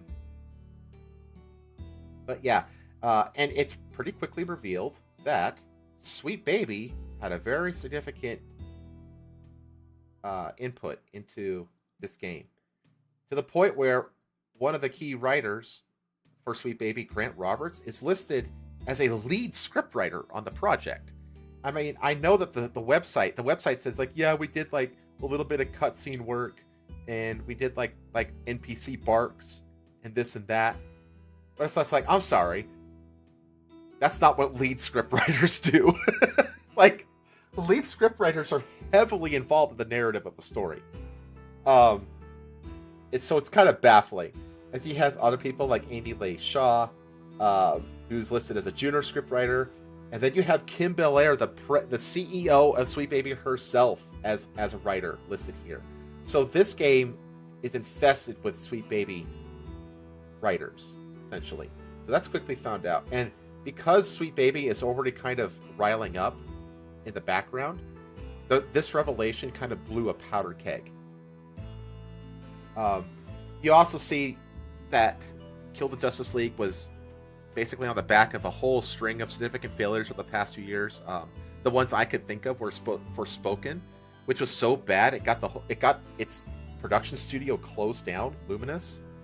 You're convinced that at least half of Harley's lines were Tara Strongest ad-libbing. I don't know. I honestly didn't play it.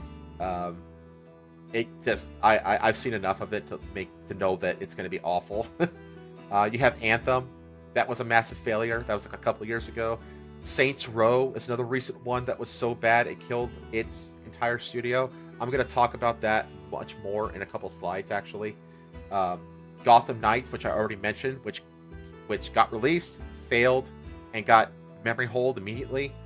And then like the Avengers by Square Enix, which was so bad that it's since been delisted. So you can't even buy that game anymore.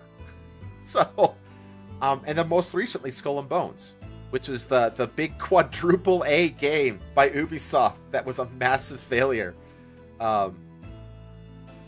So, yeah, Skull and Bones, I know quite a bit about that one too. I'm not going to get into it here, but there was a lot there.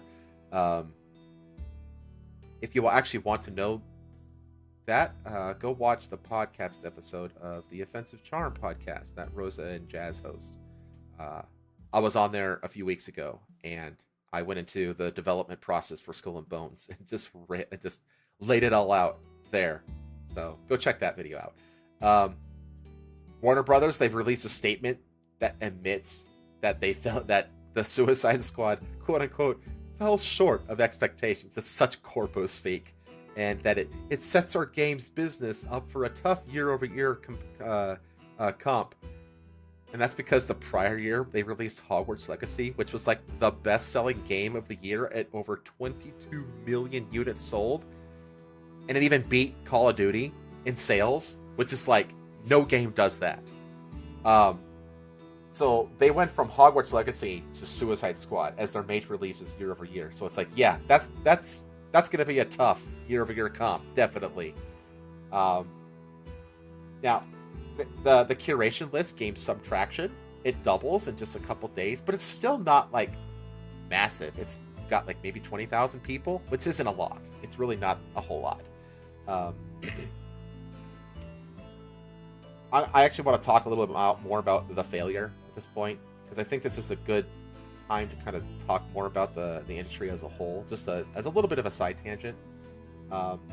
So this failure and the string of failures that happened that I just mentioned, this coincided with like mass layoffs across the industry.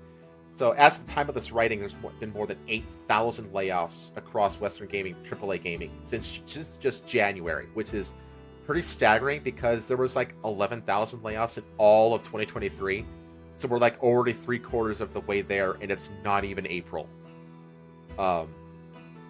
That's alarming. That's a big layoff wave. I can get into it a little bit, but like the big players are Unity. They laid off 1,800. Twitch laid off 500. Discord laid off 170. Riot laid off 530 and completely closed Riot Forge. Microsoft laid off 1,900. Sony 900 closed their London studio. In fact, this photo up here, this is the CEO of Sony Interactive Entertainment with the London office like 2 days before they closed that office. Yeah. That's a classy thing there, Mr. CEO. This guy is out of the company, by the way. There's a new CEO now, and he's Japanese. And he seems better. I'll just say that.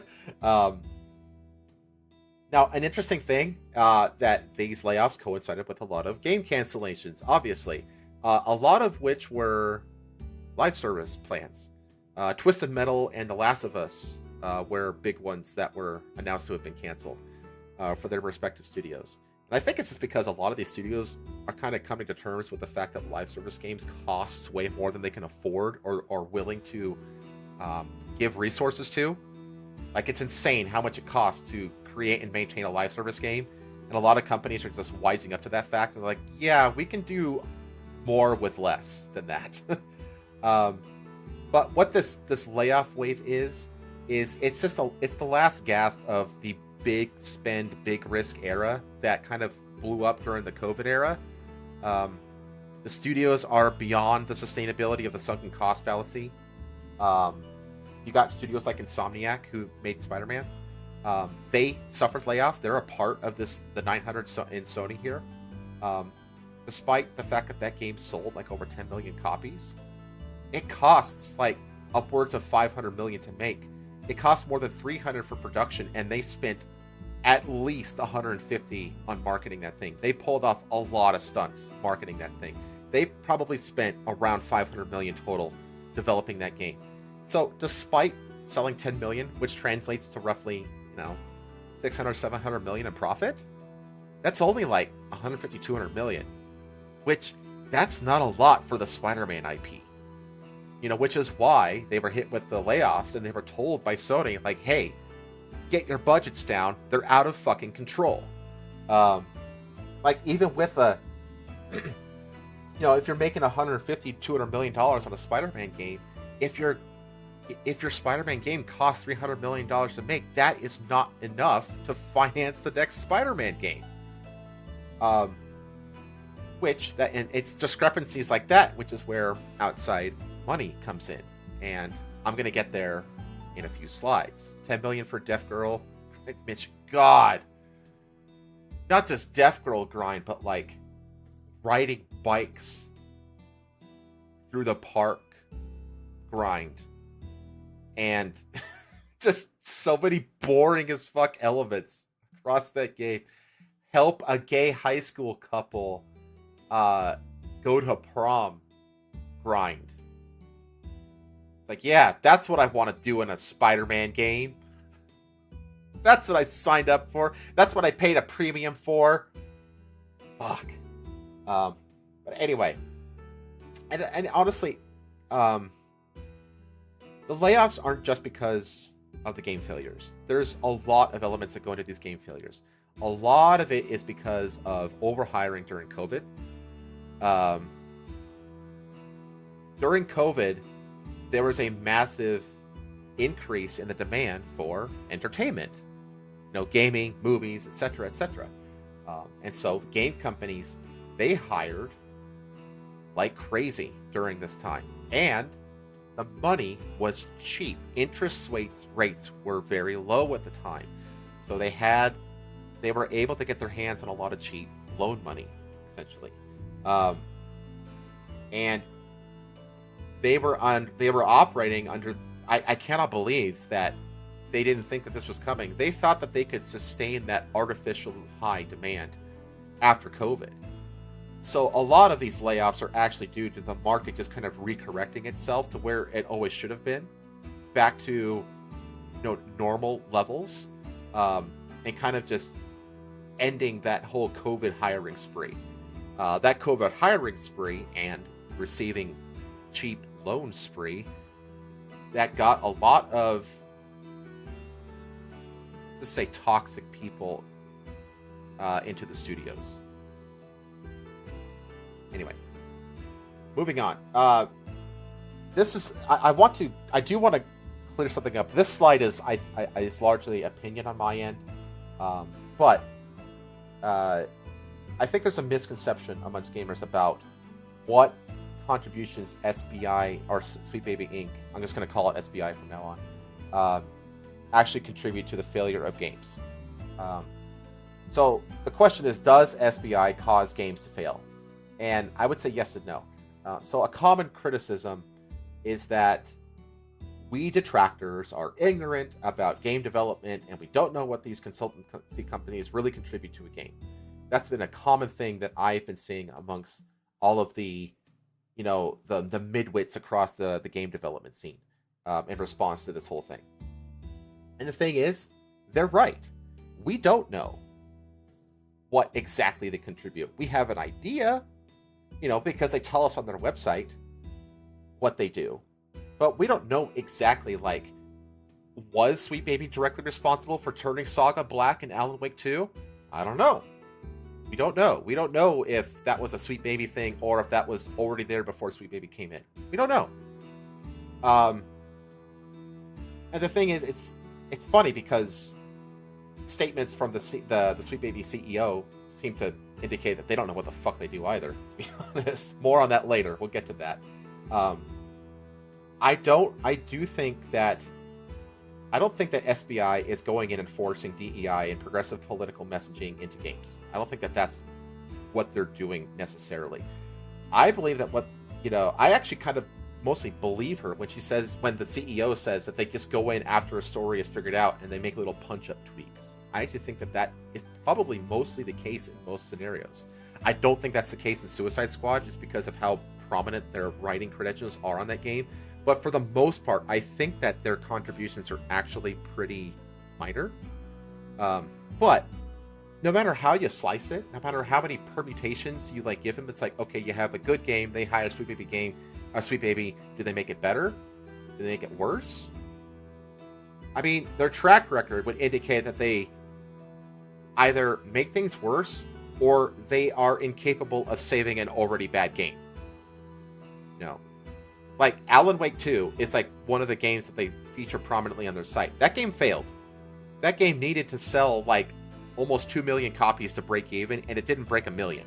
It didn't make half of what it needed. Spider-Man 2 is on there as well. Spider-Man 2 made money, but not a lot. Nowhere near as much as it should have.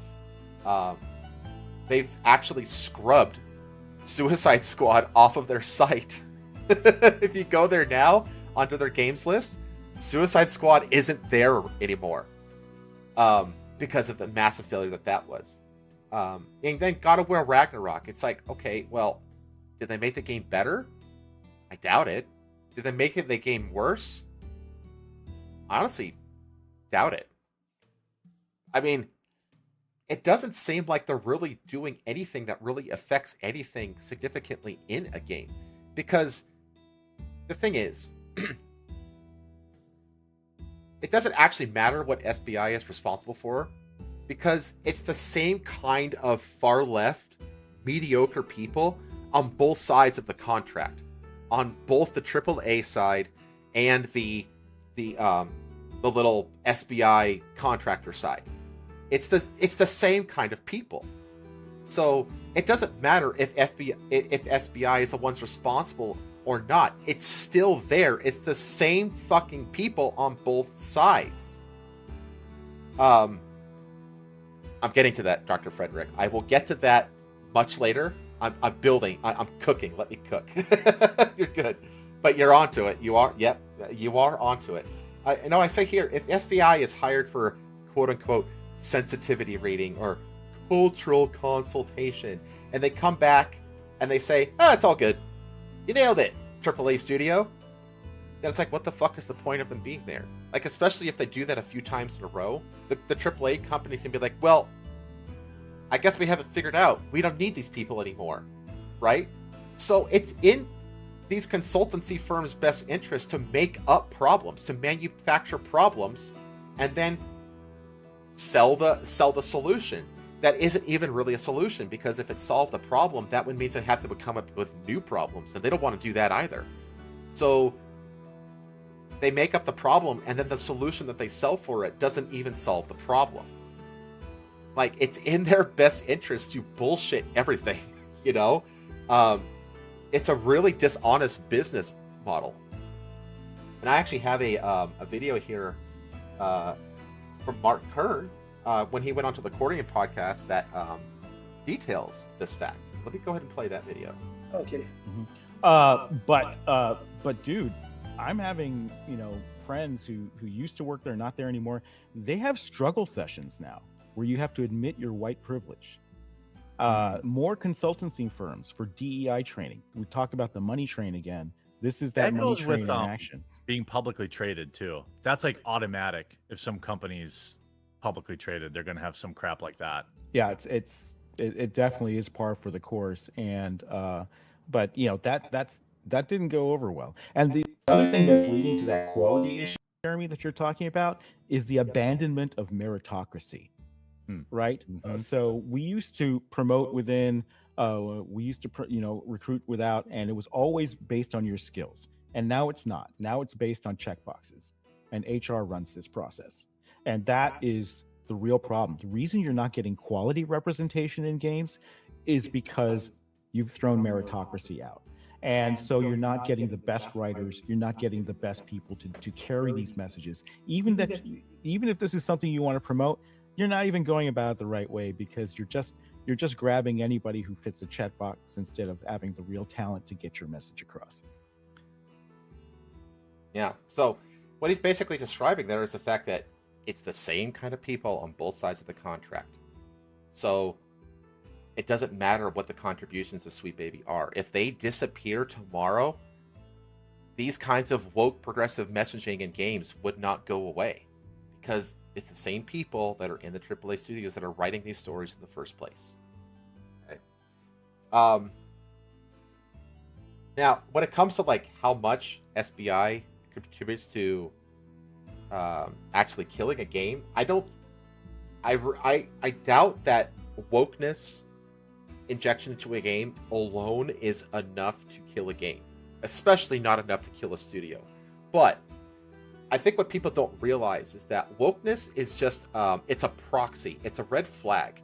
The kind of people that espouse this ideology, well, first of all, the ideology just generally attracts mediocre and incompetent people to it. Because people who are competent and who are exceptional don't need to rely on their identities to get by.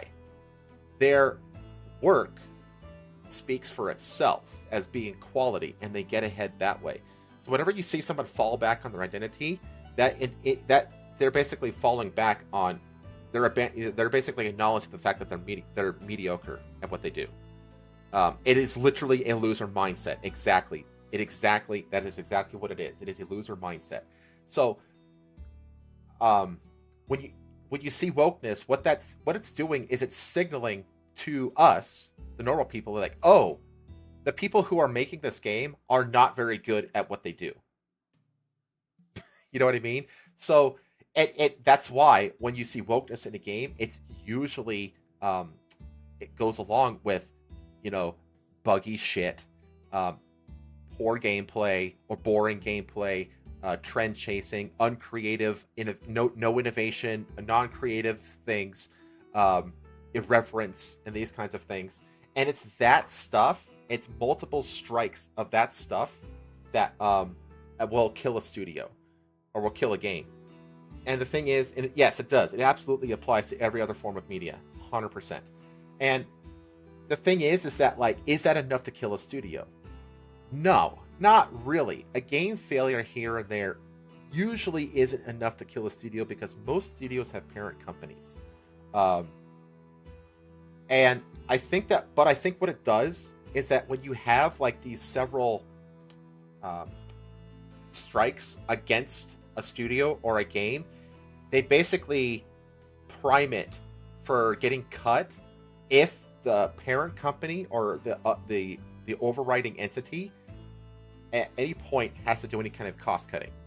So it's like what it's doing is it's not like killing itself. It's not killing the studio necessarily. What it's doing is it's priming it to get killed if financial cuts have to be made, essentially. And I think that's actually explained pretty well. So Short Fat Otaku, he did an interview with a developer who worked on the recent Saints Row, and he describes this exact phenomenon actually because SFO directly asks him like, hey, was it like, because he talks about like there was all these problems with leadership. They didn't have a clue what they were doing. They were micromanaging everything. But then Short Fat Otaku asks him, like, hey, well, was it the wokeness that killed the game and then killed the studio? Or was it the micromanaging? Or was it like what was it? And let me play for you this clip that is the answer. So in this clip, you're going to see Dev ask the question, and then his editor is like reading the transcript. And you're going to read the answer as like what killed Volition Studios. This is really insightful stuff. So let me play that. At this point, I decided to ask... At this point, I decided to ask one more clarifying question. You've been saying that, in your opinion, it was management who micromanaged and interfered with the process that ultimately ruined the Saints Row reboot, not the woke stuff that one side of the dev team wanted to shoehorn in? Without the micromanaging, how do you think it would have gone? Yeah, so I think there are two parts of this. There's the woke stuff and the micromanaging stuff. There is definitely some overlap.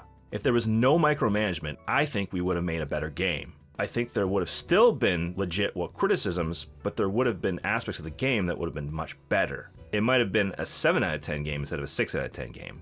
I think some people could have ignored the woke stuff and just had some fun in the open world and playing co-op with your friend. I want to say it isn't even exactly because the people at the top were woke. This was a decentralized tyranny. Few members throughout the company were hyper woke, a loud minority, and leadership couldn't stick to a specific vision.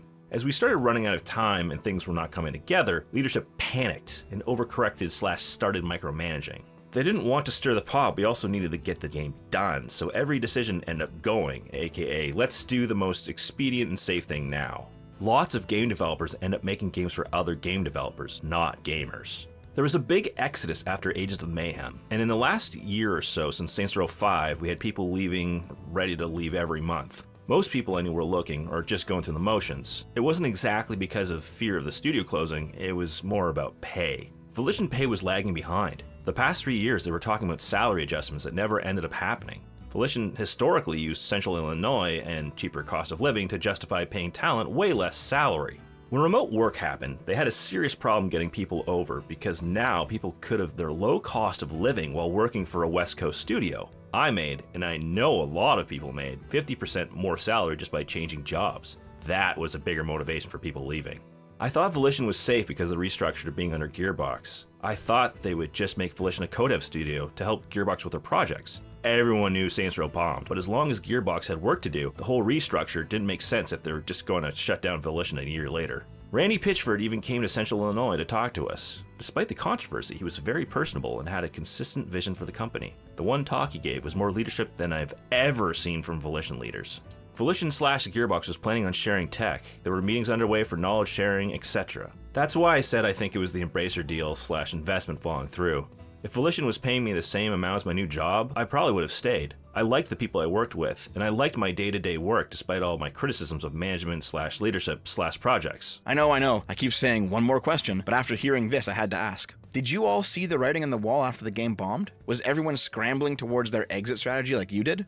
Agents of Mayhem plus Saints Row 5 plus Embracer losing a deal killed Volition. I think if you remove one of those, Volition would have been safe for at least one more project, or would have been restructured to just do Gearbox's bidding. I do know Gearbox was excited that they had Volition now, and access to the Red Faction IP through Embracer. Randy Pitchford made that very clear. My prediction, they will give Saints Row to some random Eastern European developer who doesn't give a fuck and is about that Adidas life. And they will go balls to the wall gangsta and just not care about controversy, and it will end up being extremely successful. Yeah. So that deal that he's talking about is the big Saudi deal. So they had it's like a $2 billion Saudi deal that Embracer had lined up, and Saudis pulled out at the last minute, and it just killed the finances of the studio, which caused a ton of layoffs and cutbacks. But you notice that he said near the end there, he said it was a combination of the failure of Agents of Mayhem, plus Saints Row 5, plus the poor leadership and wokeness. You take out any one of those three, and Volition probably survives, even if under the management of Gearbox. So it's speaking toward how I was thinking, where it's like wokeness on its own isn't enough, but wokeness is just like an indicator. Like when you have incompetent people, bad leadership, mediocre people who tend to adopt woke ideology in the studio, that manifests to the public-facing side of things in the products as wokeness. So when you see wokeness, you can assume that all these other really bad things are happening on the back end, on the developer side. And that's why you can associate wokeness with bad game, essentially. I hope that makes sense. And it's happened enough now where people see wokeness and they just immediately go, nope, skipping it. There's plenty of other games I can play. You know, even if it's a good game. Because it is possible. I mean, Spider-Man 2, outside of the really piss-poor Act 2 and Act 3 and all the bullshit side mission stuff, the gameplay is actually really fucking fun. You know? And it's a beautiful game. It's competently made. It's not buggy either. It's very competently made. But that's a rarity. There's a reason we call them blue hairs. It's an obvious indication of shittiness. Yeah, exactly. It's not the blue hair that makes them shitty. It's a proxy for all the other shit that will typically manifest in danger hair colors and stuff like that. That's what the association is. And I think that gamers lose sight of this, unfortunately. And I think it is a problem that a lot of gamers, when they see like female protagonist, skip, it's woke. Black person, woke, skip. And it's like, no, that's not what woke is. Woke is a behavior. It's not an identity. You know, one of the best narratives I've seen in recent years was the Phantom Liberty DLC for Cyberpunk. And the two main characters in that DLC is a black man and an Asian woman. And it's fucking incredible. Holy shit, the writing is so damn good. And the characters are so interesting and so multidimensional and faceted and so good. Oh, it is. Oh my god, I can gush over it so much. And it's not white dudes. You know what I mean? Again, it's behavior. It's not the actual identity. It's like what Batman said in Batman Begins when he, remember when he tells Rachel Dawes before he like jumps off the building to go fight the Scarecrow or whatever. He says, "It's not who you are, it's what you do that defines you." That's how you determine if it's woke or not. It's based on behavior, not on identity. And I think that's unfortunately gotten lost. That's like the lost sight of on the gamer sphere, and I hope that improves. Anyway, I spent enough time on this slide, so I'm going to move on. That is the end of like the explanation of the failure.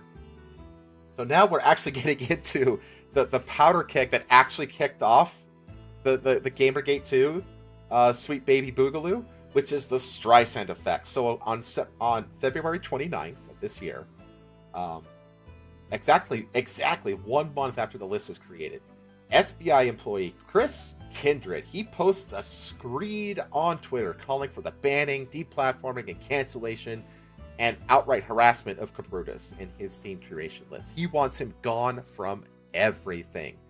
To the point where SBI defenders, they joined Garuda's Steam group and they start posting trolling messaging threads that are filled with just virtual signaling and just really lame victory statements and other just general trolling behavior. It's really pretty pathetic.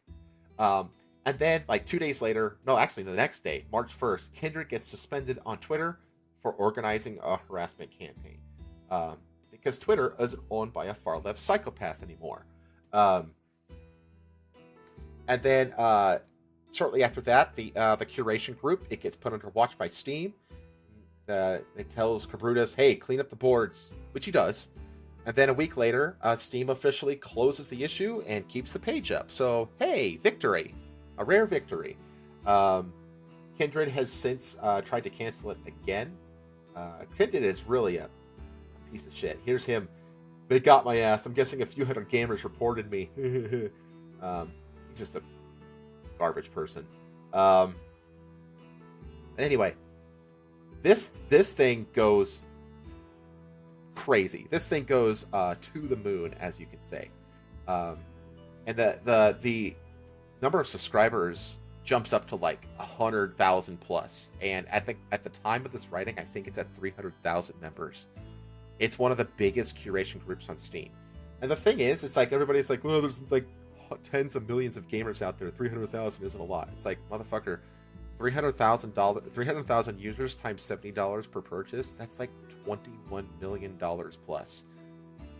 If a company is looking at its budget and projected income, and they plan on contracting a Sweet Baby, they're going to be cutting $21 million off their overhead or off of their profits just right out of the gate.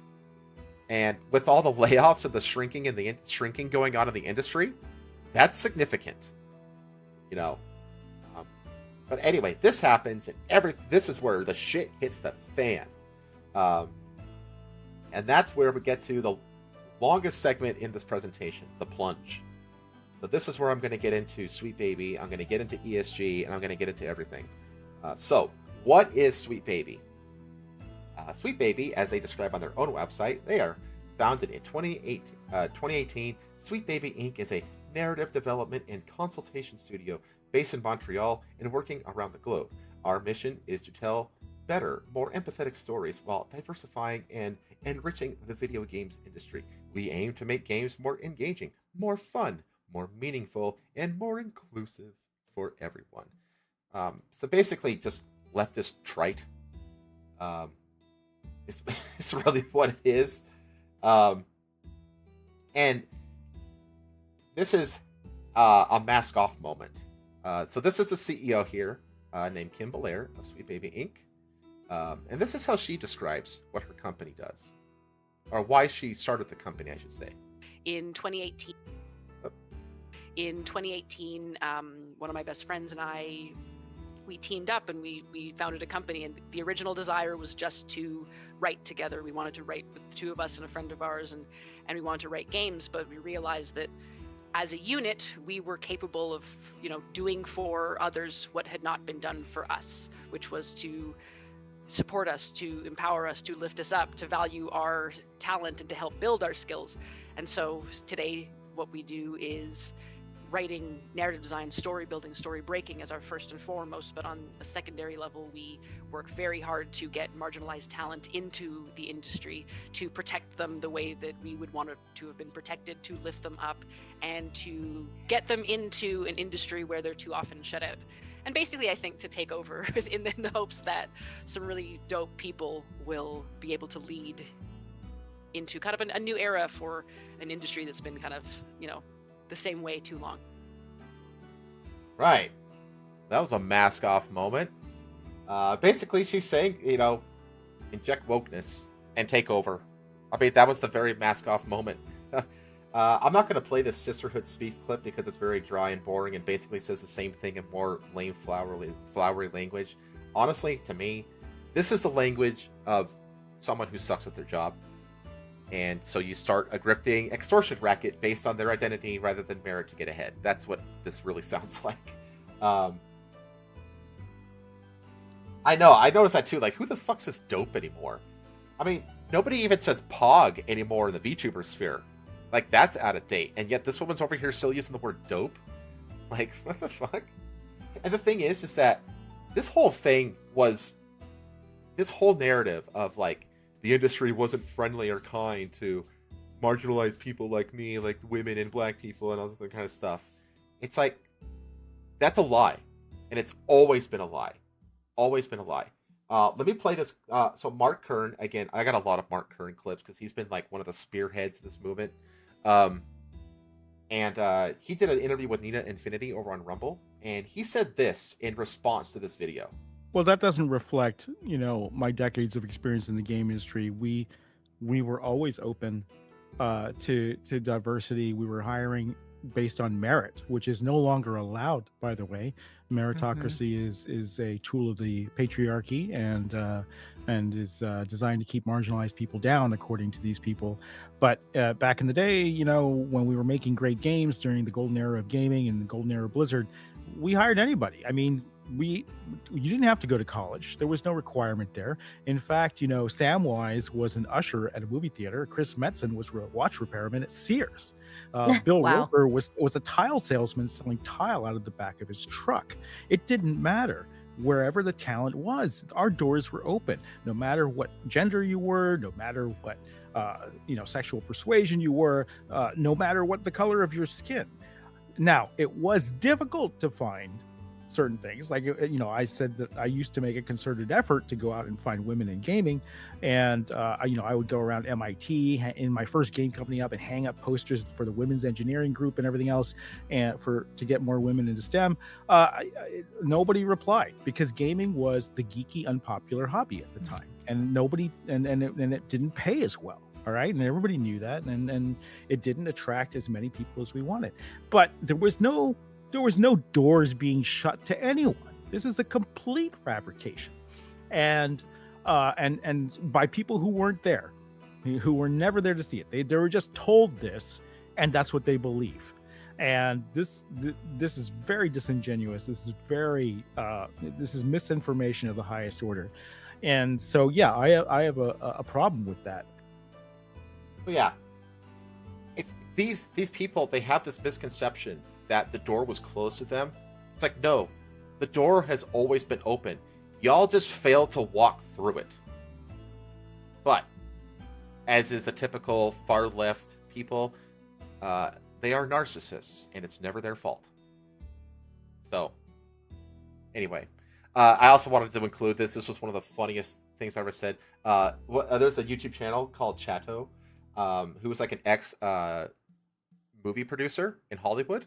And he described, this is how he describes Sweet Baby Inc. To translate, we are woke assholes and we pussify AAA games by race and gender swapping characters and making all the women look like bull dykes. Couldn't put it better myself, Chato.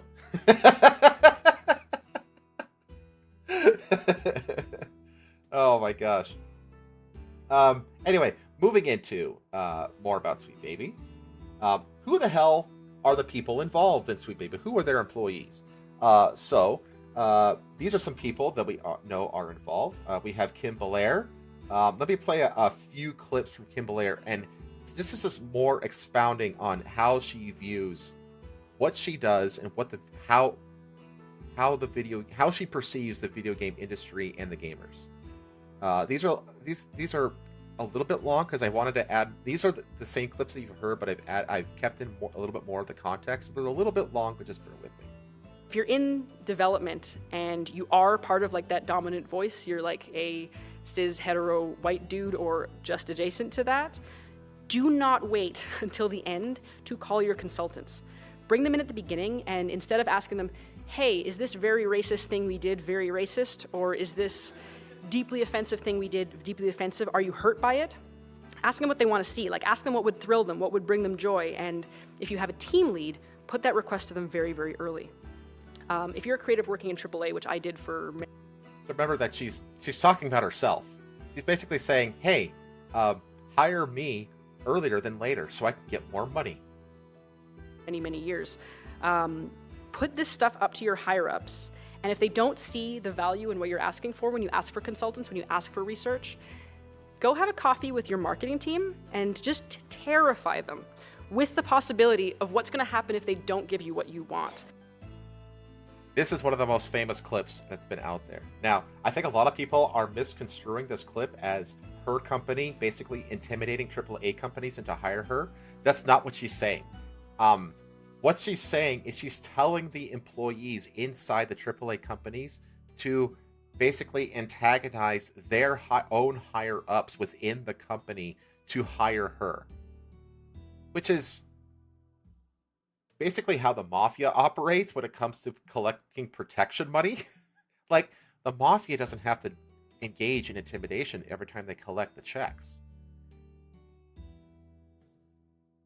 The intimidation factor is already there. They just sit back and collect them. You know, so this is a really damning statement from her.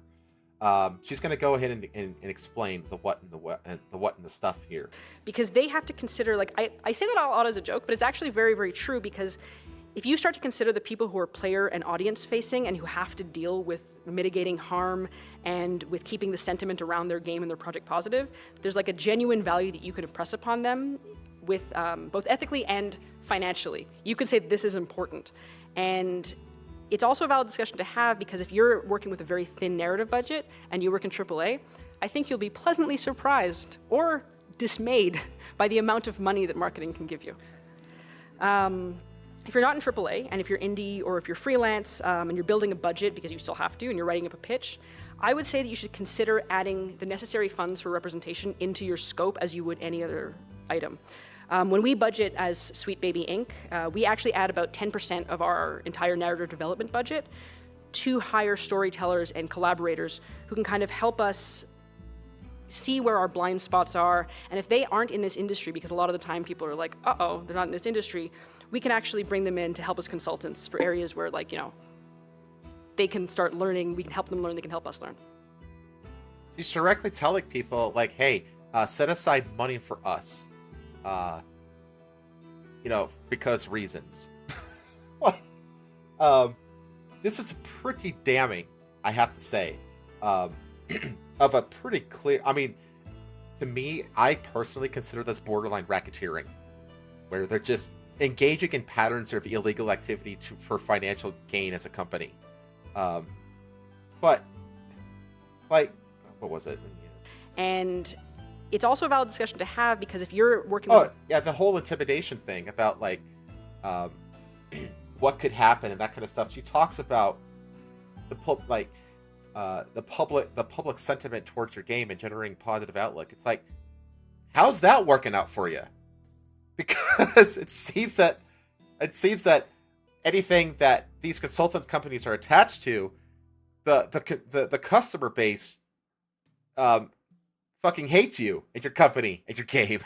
Like, so that's not working out for them either. So you can see clearly here that she's basically using this DEI word salad, this pedantic, sophistry.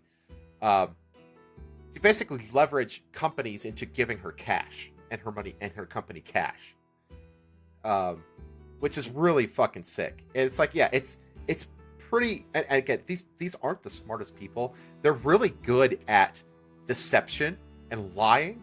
They're basically just really good in being Machiavellian, dark triad kind of people, narcissism, Machiavellianism, and psychopathy.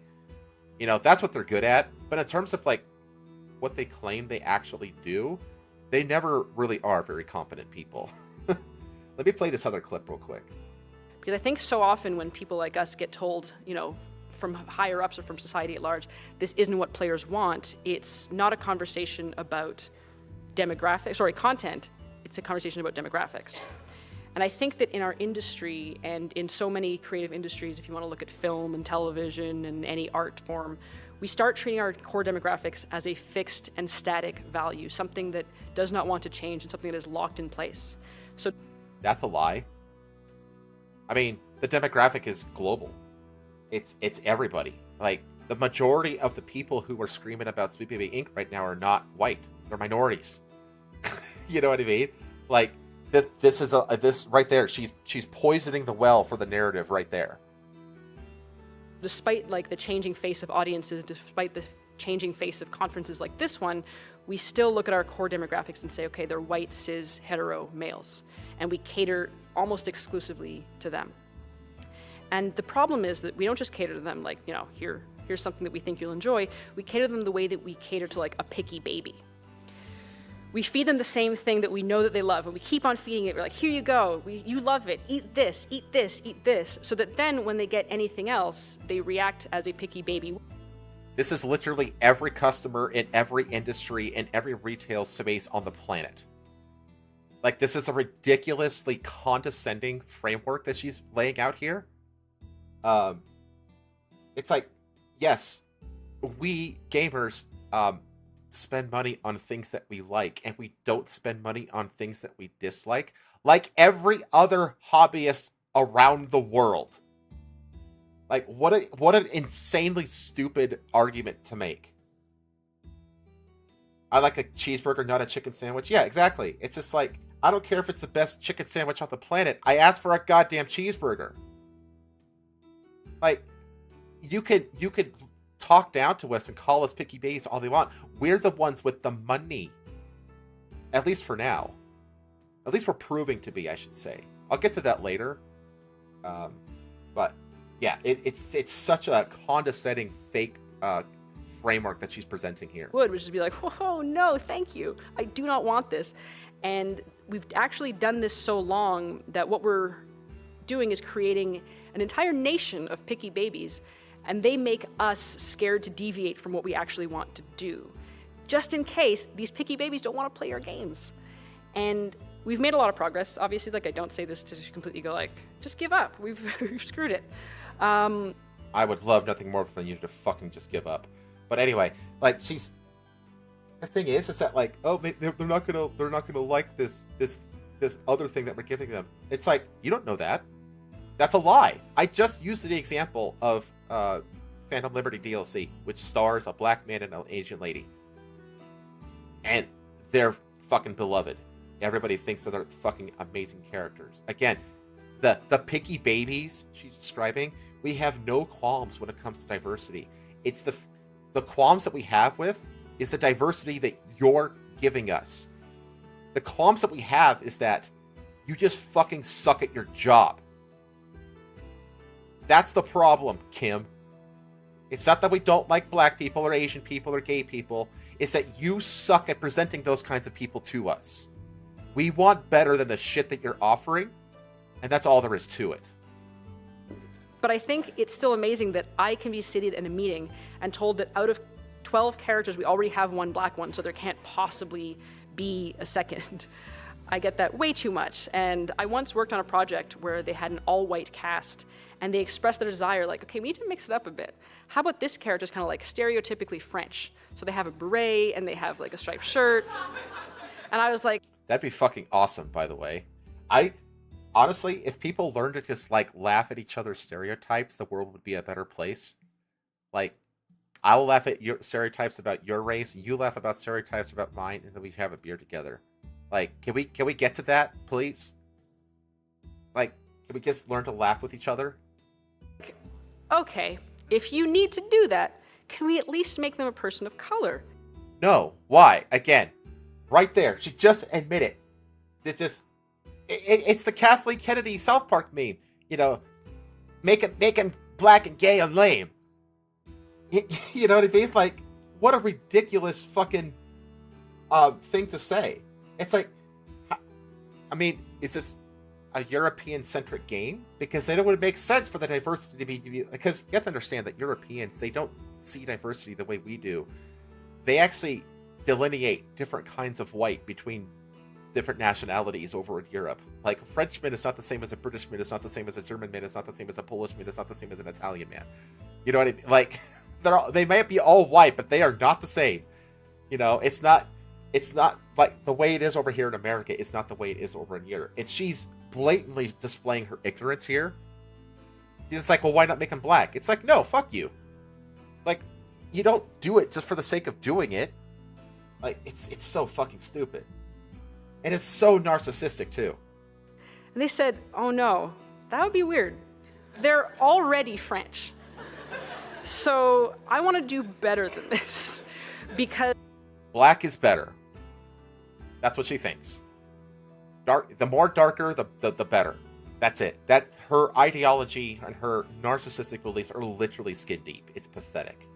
And I don't say that to be like, oh, you know what, I'm going to dismiss all the hate and the abuse in our communities. But I do like to imagine that when we look at white guys, and there's several of you here, I think that when we look at you, we say, okay, you can't possibly enjoy this. But I think they want also, and maybe you want also, to experience new and different stories. I think we need to step out of this rule that like white men can enjoy fantasy worlds, aliens, sci-fi, monsters, anything, so long as it's through a lens that looks exactly like them. That's a lie. That is a straight up lie, and it's never been that way. We gamers have been embracing people who don't look like us forever. The reason we got into gaming in the first place is because it's an escapist reality. We don't care about whether or not we see ourselves in a game as white people or black people or anything like that. We do it for two reasons. One, for escapism, and another reason is for inspiration. And inspiration can come from anywhere, including places from people and things that don't look like you. You fucking psychotic racist narcissist. Jesus Christ, this woman is insufferably stupid. Because if that's the kind of person that we're always going to cater to, you're never going to innovate. You're never going to change things. You're just going to keep feeding the picky baby. And we cannot continue to try to create art under a system that is going to bar innovation for fear of a picky baby throwing a tantrum. That's literally what you do. You are the picky baby throwing a tantrum. You are the picky baby who only wants minorities and shit and skin deep, shitty characters with millennial writing and dialogue and weird metrosexual sexual relationships and all this nonsense that everybody fucking hates. You're the one who's the picky baby whining and bitching, not the gamers. We are way more open-minded than this stupid bitch is. And I really don't think that it's impossible to change this, because as like a... Change it for the worse. That's pretty much the end of the clip, but yeah, you get a flavor for the kind of mid-witted narcissist this person Kim Belair is. Anyway, I spent enough fucking time on this fucking piece of work. Let's move on. Chris Kindred. Already talked about him. He's the one who instigated the whole thing.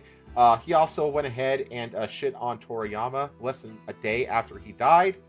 Toriyama gave us the best and worst black characters in anime in the same series. It took range to do that. Yeah, let's just I'm gonna go ahead and call Toriyama a racist. Like, it's less than 20. He's not even buried yet, bro. Like, absolute piece of garbage. And then after he gets banned, and then currently he's trying to cancel Capcom, a potential client of his, for including Asmongold in the Dragon's Dogma 2 promo. You know, because Asmongold is anti-Sweet Baby and anti the shit. He's our guy. You know? Like, this guy is an absolute piece of dog shit. And then, here's a link back to the past. Felix Kramer, who is Maya Kramer. That's right. This is a trans person that transitioned to male and now goes by Felix Kramer. And this is the kind of person that Felix is. Let me make this bigger here. Pay me to shoot down your white male lead game ideas. I usually get grossed out when straight white rich people kiss, but even I think those two are pretty cute. Had a nightmare that I was a white male gamer. I just had a thought about trying this again with a photo of a young white person about to be ripped open, but I'm better folks would immediately flag it as traumatic, and I'm guessing the image would get taken down before responses accumulated. It's just another fucking one of these leftist racists. Clear as day. You know, these are the same kind of people you can't be racist to white people. It's like anybody who says that, you can discard their opinion about anything immediately. Racism is a behavior. It's not an identity. It's not conditional based on identity. It's fucking retards. You know, they're just writing fan fiction at this point. The groups the group that is the curation group, still should be taken down, by the way. If not for the conspiracies, then definitely the Nazis. You know, everybody in the curation group is a Nazi. Just another mid-witted, smooth-brained leftist tard. Let's keep going with Sweet Baby. David Bedard, their COO, who is basically a PR hack, super narcissist who brags about his mediocre accolades all over his walls and shit like that. Posts a whiny post on LinkedIn and gets fucking ratioed about my company's getting abused. You know, it's just I mean, look at this fucking physiognomy check. You know, just a soft, wearing problem glasses, that kind of person. Speaking of soft, wearing problem glasses, Grant Roberts, who was the Sweet Baby lead writer on Suicide Squad, very much a psychopolitical activist more than he is anything else. A self-hating white person.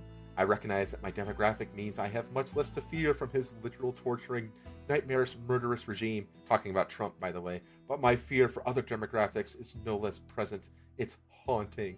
And you should remember that while we're shaking our head and laughing as it goes tinker, tinker, tinker, snap, tinker, tinker, snap, he's still leveling up. Just just one of these TDS, leftist, racist, you know, self-hating racist weirdos. Amy Lee Shaw, same kind of person, not that much better. Interesting that these are the two people who worked at Rocksteady for a long time before they went over to Sweet Baby, which explains why Sweet Baby was all over the Suicide Squad game, by the way. Moving on, just as a little bonus that only within the last couple days got revealed, ex-SBI employee Daniela Launders is now a narrative designer at Cliffhanger Games, working on the Black Panther video game.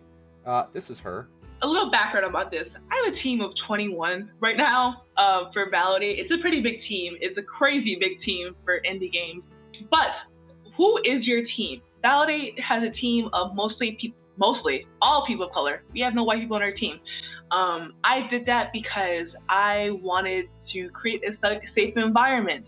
And I know the best way for an environment to be safe is to be around people who are just like me.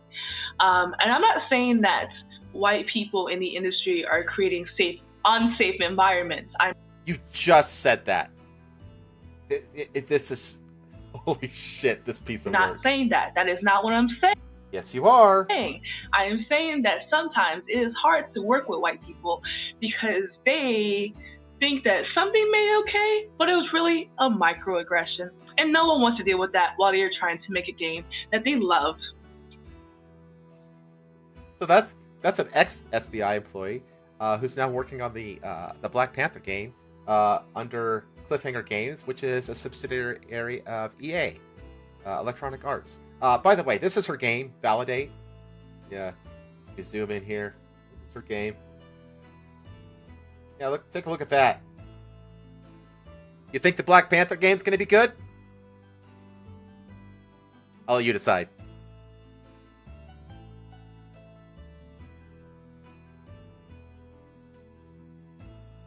Anyway, let's move on from Sweet Baby and go into funding.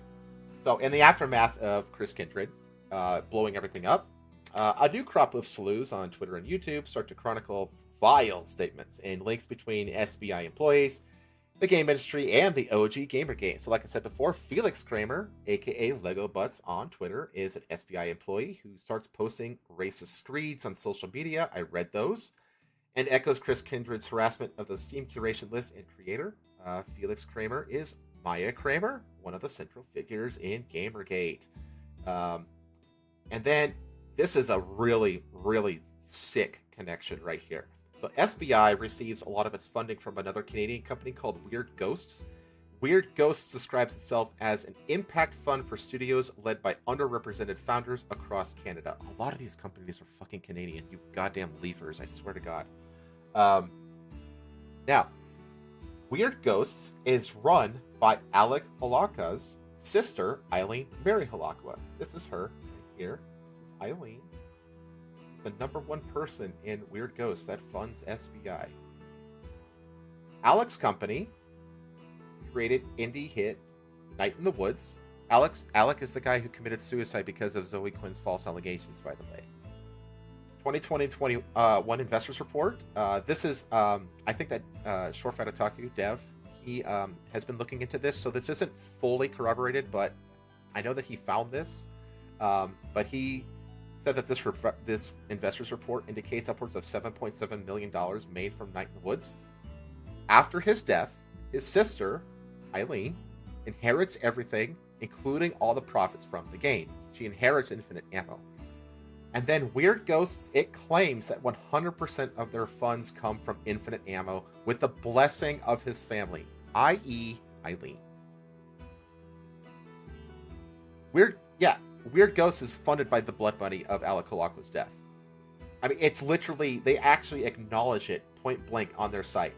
Where does the funding for Weird Ghosts come from? Currently, our minority investor, Infinite Ammo, contributes 100% of our budget. One of our co-founders is the sister of Infinite Ammo's late founder, Alec. This project has been backed by support from his family, i.e. Eileen. We want to be transparent about the fact that Weird Ghosts exists because of really painful circumstances that also hurt members of our community. Zoe. That means Zoe. It is our hope that Weird Ghosts transforms this pain into something positive for our community. No other investors or LPs are involved in the funds at this time. Yeah. That's some sick shit.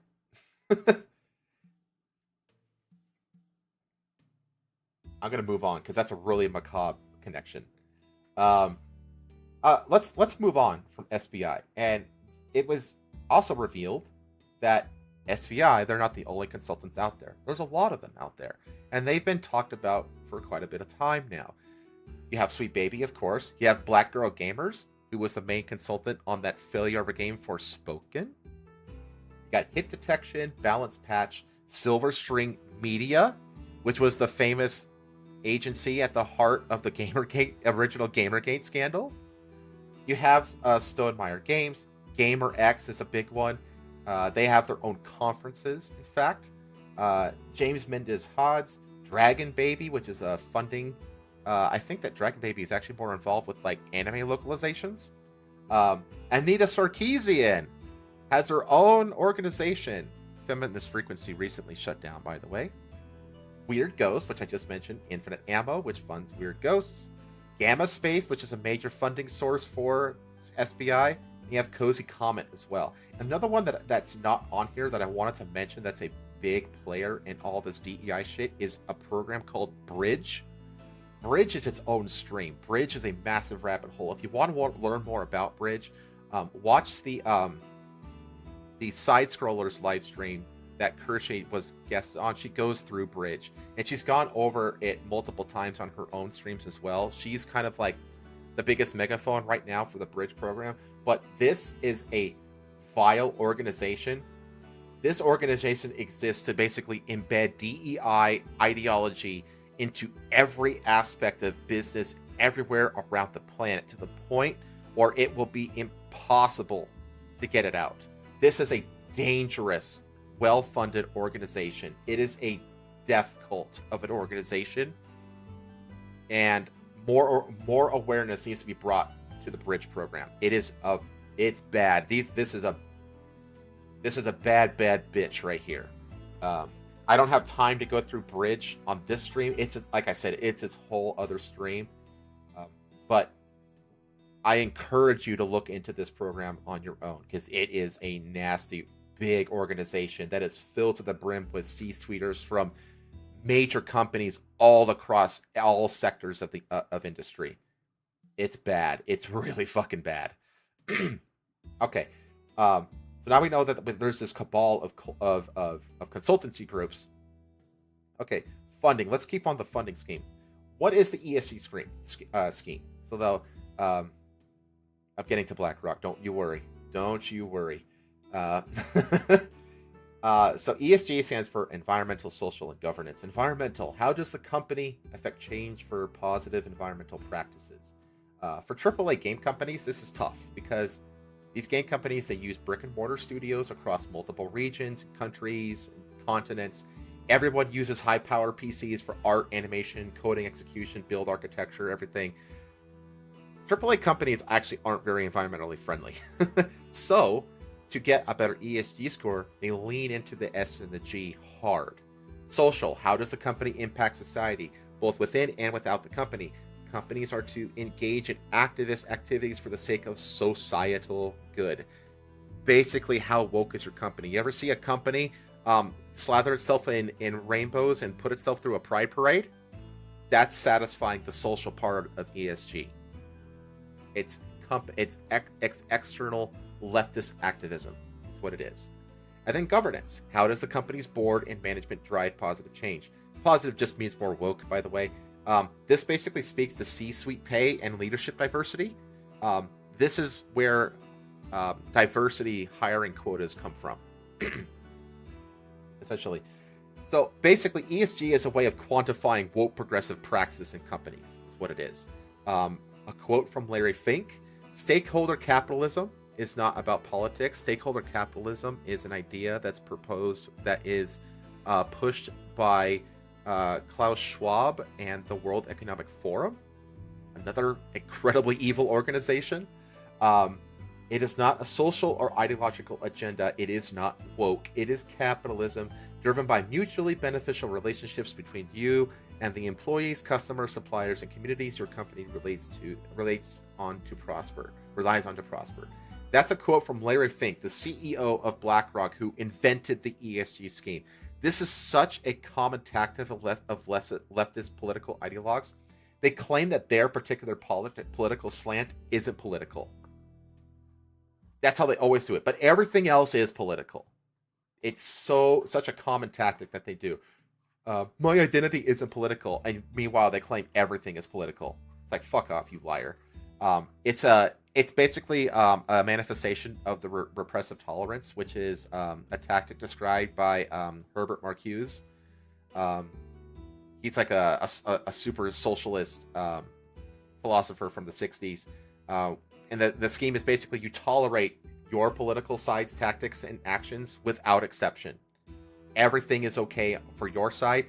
Nothing is okay or to be tolerated for anything that is against your side. That's repressive tolerance. Look into it. It's a common tactic that the left uses, and it's also where the hypocrisy comes from. Hypocrisy isn't a bug. It's not a criticism to the left. To leftists like this, it is mandated. Hypocrisy is mandated. We tolerate our side when we do. When it's okay when we do it. We don't tolerate it when you do it. Hypocrisy is the tactic. So BlackRock and Vanguard are the single largest shareholders in most, if not all, of these major video game companies. So this shareholder position gives them leverage. Basically, you could sum it up as, we are pushing the ESG scheme that we invented. Your company needs to get in line with ESG. If you don't, we will sell our stock and initiate a mass sell-off, crashing your company.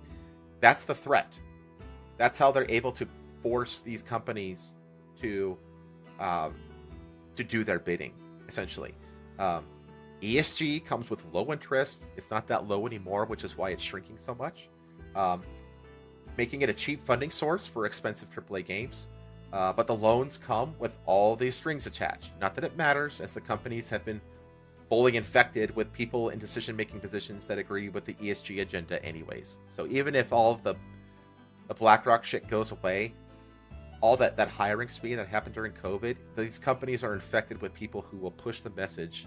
They will drive the company into absolute bankruptcy before they give up on the message. That's how much of a problem this shit is. Now, the problem with ESG is that it sucks for business. ESG mutual funds have terrible return on investment. Absolutely terrible. So investors and companies are bailing out left and right, and they have been since the beginning. I guess I have a plethora of articles that I was able to find. An Inconvenient Truth about ESG investing, which was like pretty early on. ESG takes a $14 trillion hit as financial firms pull back on commitments. So that was just last month. Global ESG market shrinks after sizable decline in the United States. So it falls from 35 to 30 trillion in 2023. This is a fun one. Anti-woke economic terrorists, hello, have now wiped out $5 trillion in stock value. Damn right. And the wipeout will continue until conditions improve, motherfucker. Investors in Japan drain $4.5 billion as they exit ESG funds. So the Japanese are wising up to this shit pretty quick, actually, which is good. They're just very good. Japanese developers have been fucking killing it this year, absolutely killing it. ESG controversies wiped $500 billion off value of U.S. companies. So this is one of the earlier failures. And then the last one I was able to find: ESG is beyond redemption. May it RIP.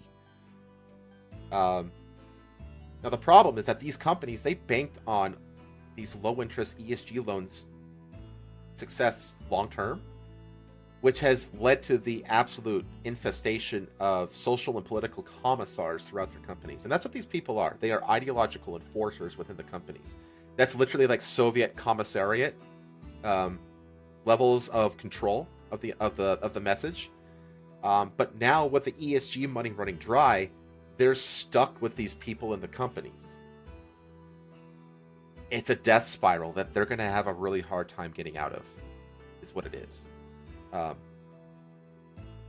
They're commissars in town. Yeah, that's what it is. That's what these people are. You know, when you have ideological enforcers that embed themselves across the private sector to enforce the ideology within companies, that's literally what Soviet commissars' jobs was. And then I'm going to continue on a little bit with ESG for bad is bad for business. I'm not going to read this. This dialogue here is the clip here on the right. I will play that. Actually, let me play the one on the left first. It's not just money. Like you pointed out, different regions will offer tax credits, and these things come with strings attached. All right, right. Political strings attached. And one thing that everyone needs to realize is that it's not that these studios are funding the games out of their own pocket. That would be very expensive for them. Cash is king. They will preferably go out and get money from other sources if it's cheap enough to help spread the risk of these massive titles. And so you have a lot of quid pro quo happening. And I can tell you that devs have been approaching me and giving me some inside baseball on what's been happening. And there are funding deals out there for studios, and I can't get too specific. I don't want to out my sources, that have certain strings attached. Like a company will suddenly sign with a developer, and now that developer needs to hire a DEI director and needs to go out and hire consultancy firms to gender balance their staff, or quite specifically, go out and hire companies like SBI to consult on their writing and do sensitivity reading and changes for that. And what does all this do? It boosts their ESG score. It allows them access to that funding. So ESG is not going away entirely. It's become an evil brand. People are waking up to this. Hey, so even CD Projekt Red, man. Even CD Projekt Red does it. So you have a rebranding going on right now. They're not calling it ESG. That's where Bridge comes in, by the way. You want to know what the rebranding is? That's what Bridge is doing. But it's still out there, and the money isn't as cheap as it was before because interest rates are up everywhere, but it's still out there, and it's still fine. This is why you look at how could a studio agree to do this? How could they do something that's so financially devastating to their games? And it's because they're kind of in this situation where that's the money they can get. And so, you have this self-perpetuating machine, and I don't think, and that's why it's kind of a death spiral that I don't think you can really escape. The only way you can escape it is to make a good game. And if you're already reliant on ESG and you're already reliant on these other fundings because your games are too damn expensive to make, you're trapped. Yeah, that's what I was speaking to before about how these companies, they banked on ESG, embedded all of these psycho leftist ideologues into their companies. And now the ESG money is running out, and they're trapped with these fucking people, so they can't escape the death spiral. So, yeah, it's looking pretty dire for the AAA gaming scene right now. Let me play this other clip, and this right here is the transcript for this other clip. So let me play that one. They're funded. You don't use your own money. Even EA, okay?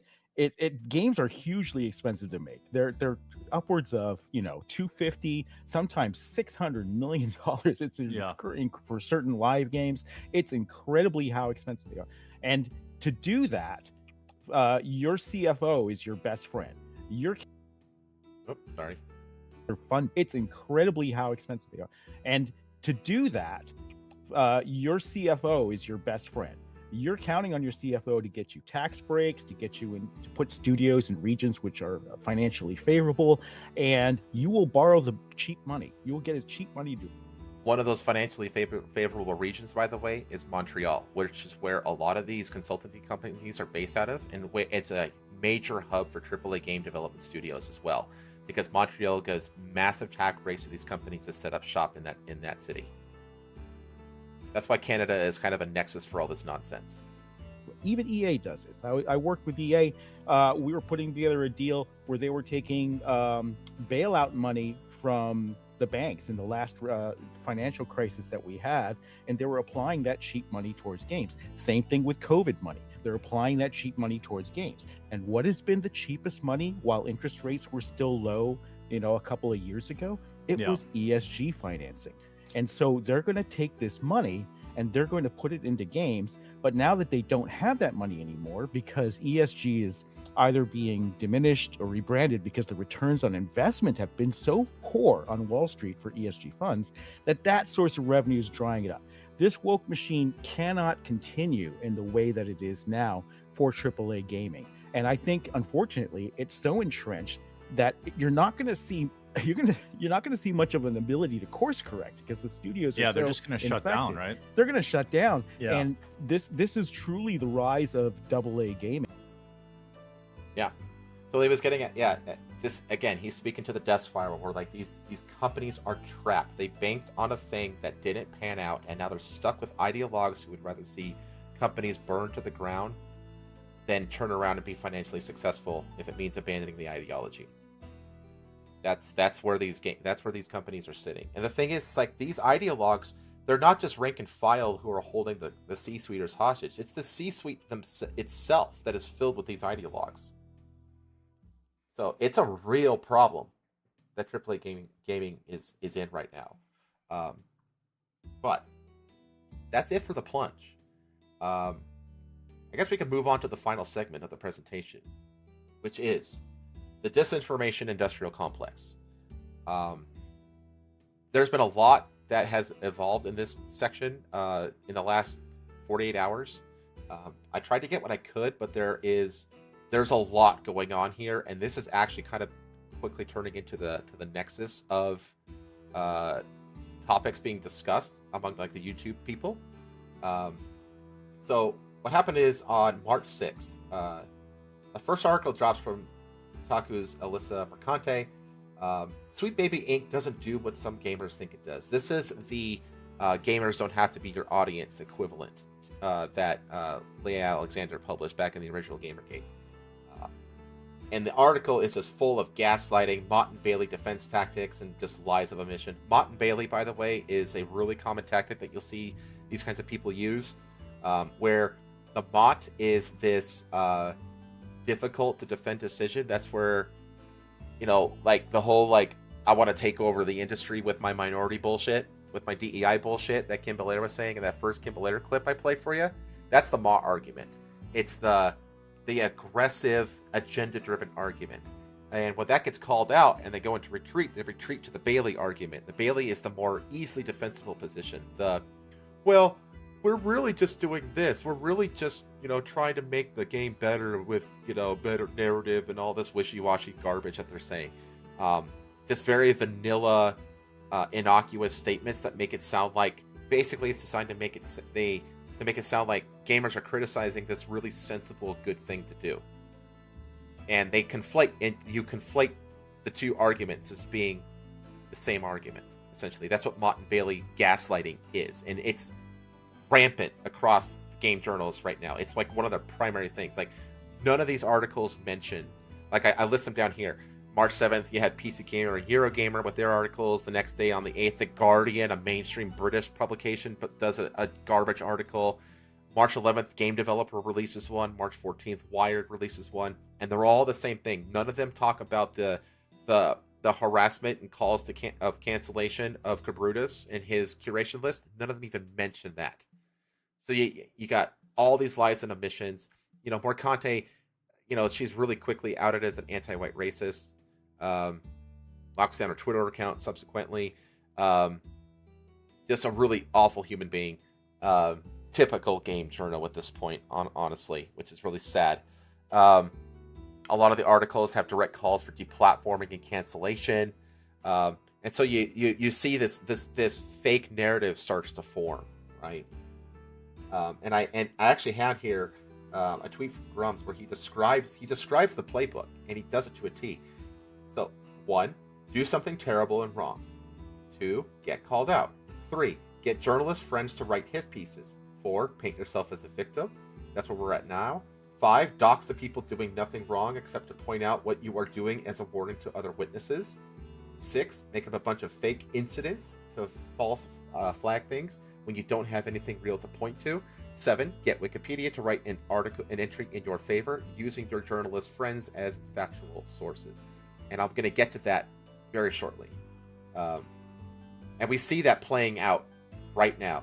They're engaging in flipping who the victim is.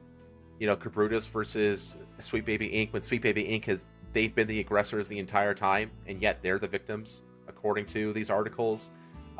They've done interviews with Kim Belair where she gives these really wishy-washy, really milquetoast, condescending, they're all just ignorant, racist kind of comments. And Mercante just takes it at face value. She doesn't actually do any research. She claims to infiltrate a Discord server that's wide open to the public and has no gateways to entry. Good infiltration there. I'm sure sounds like you wore that wetsuit and went swimming up the sewage pipe with a welder to get into the Discord server. These people they're so hyperbolic and so ridiculous and so phony. It's hilarious. I'm just getting into more of the article here. Like I said, Mott and Bailey gaslighting tactics. Claims that detractors are ignorant racists and harassers who don't know how game development works. We already talked about that, and it's a moot point. Even though one of the main commentators is Mark Kern, who I've showed a bunch of videos, who worked in Blizzard as a C-suite for the original World of Warcraft. He was literally number 2 in the company, and is the one responsible for the existence of Vanilla WoW. Claims very minor contributions to Suicide Squad, despite a bunch of writing credits being SBI employees and having lead scriptwriter in the game credits. Claims to have infiltrated a Discord server with wide open public access. This was a recent thing. Subsequently went on the Nerds of Culture YouTube live stream and called everyone racist who didn't want black people in their games. And then that video got ratioed and commented into oblivion. That's another one. We don't want black people. It's like, no, we want good characters. If they're black or not doesn't matter. And you won't give us good characters, black or otherwise. So, fuck off.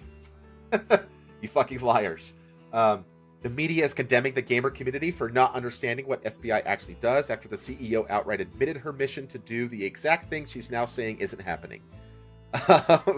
This is Mott and Bailey gaslighting 101.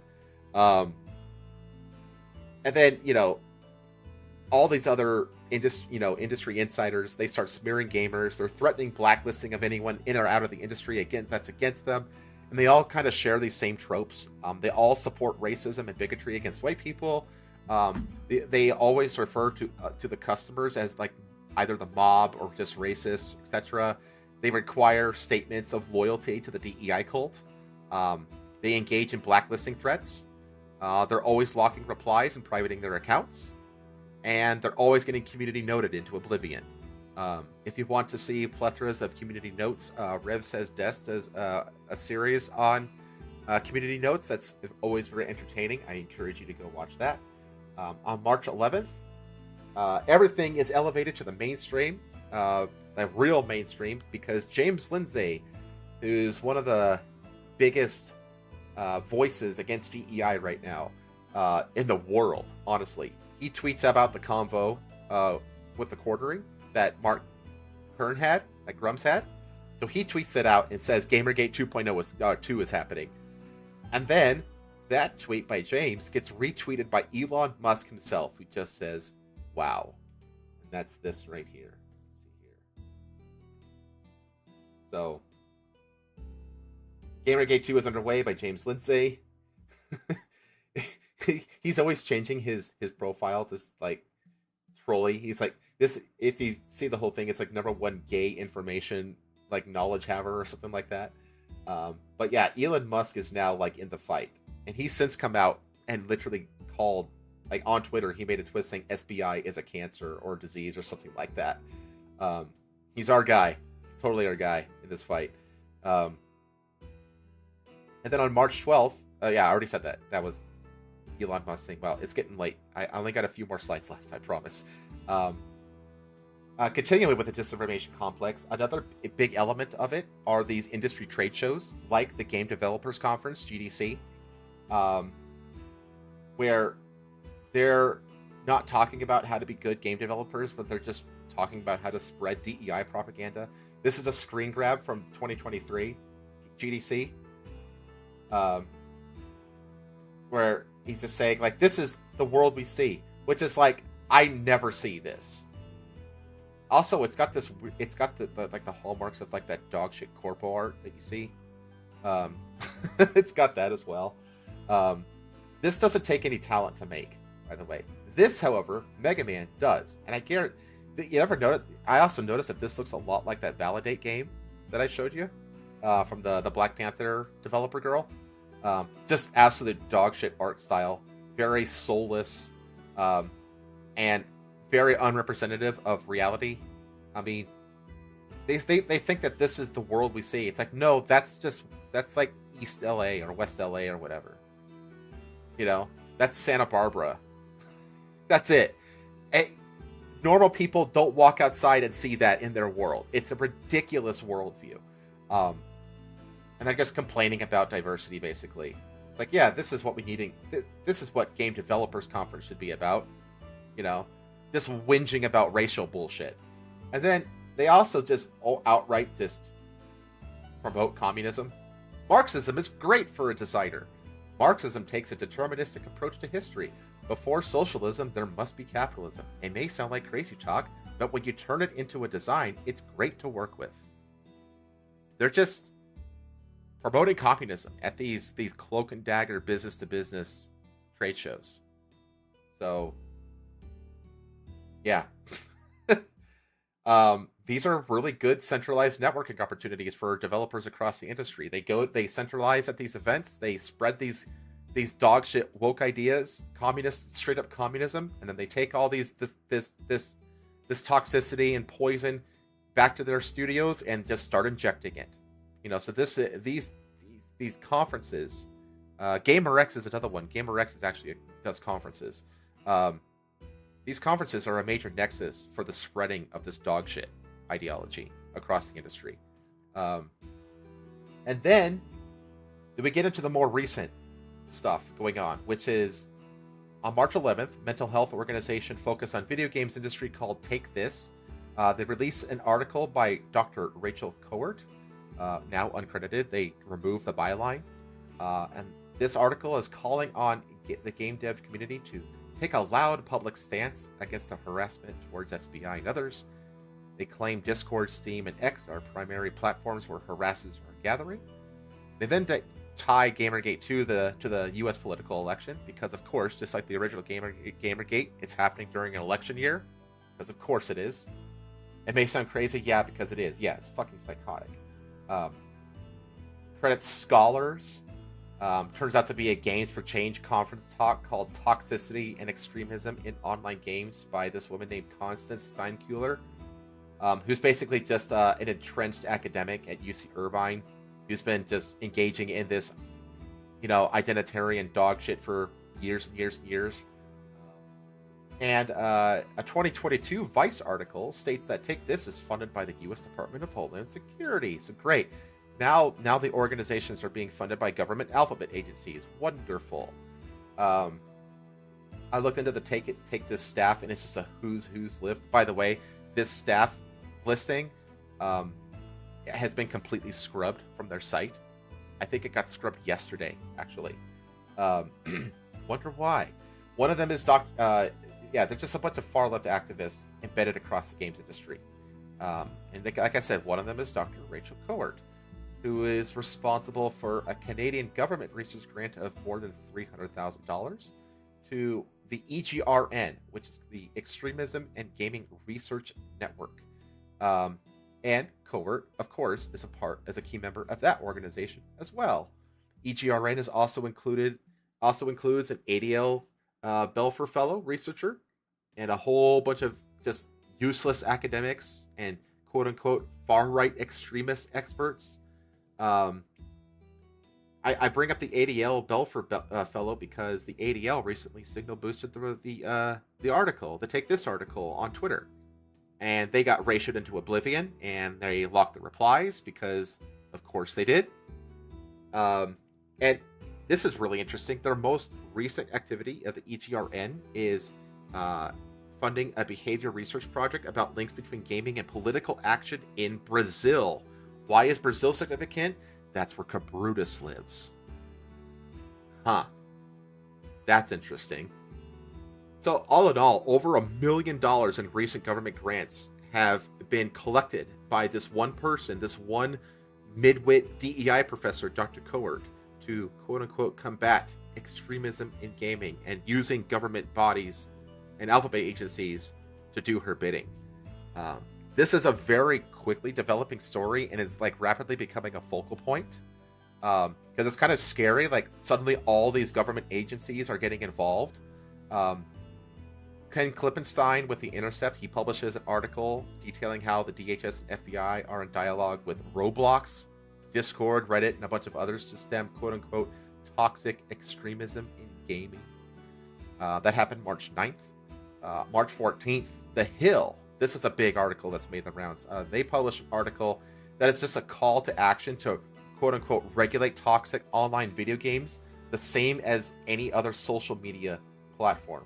And this article is written by Mariana Olizel Rosenblatt, who's basically just an entrenched academic activist.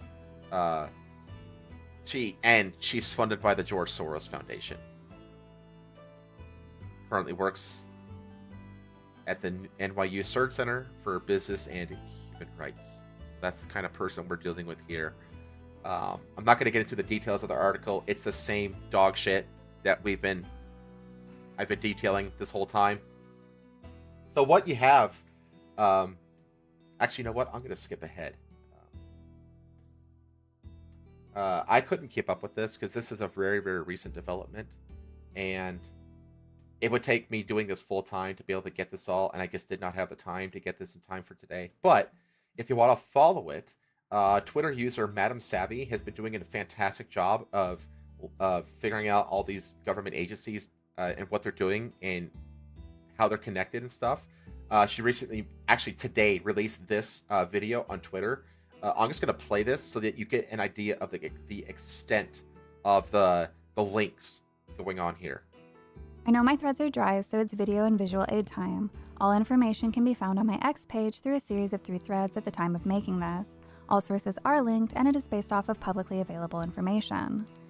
This all started because a Sweet Baby Inc. employee attempted a harassment campaign against a Brazilian man who goes by Cabrutus, who made a curation list on Steam with publicly available information documenting the games that SBI has worked on.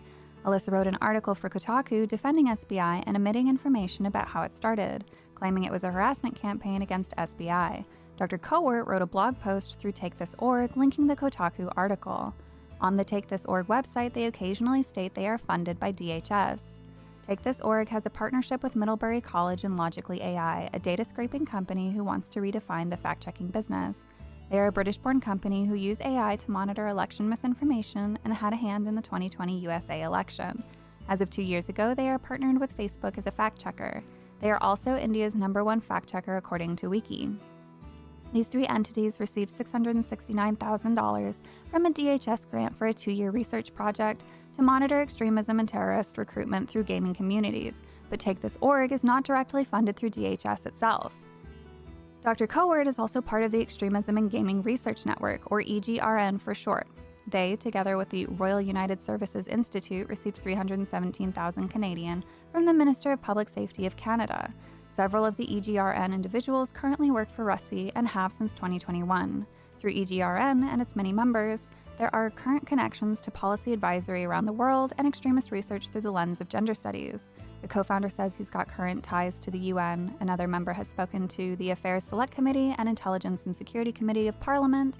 Another has spoken to the White House, and several of them to DHS and more. And the EGRN's first look into extremism and political movements in gaming communities was through Brazil. Ties to their government exist and may be ongoing.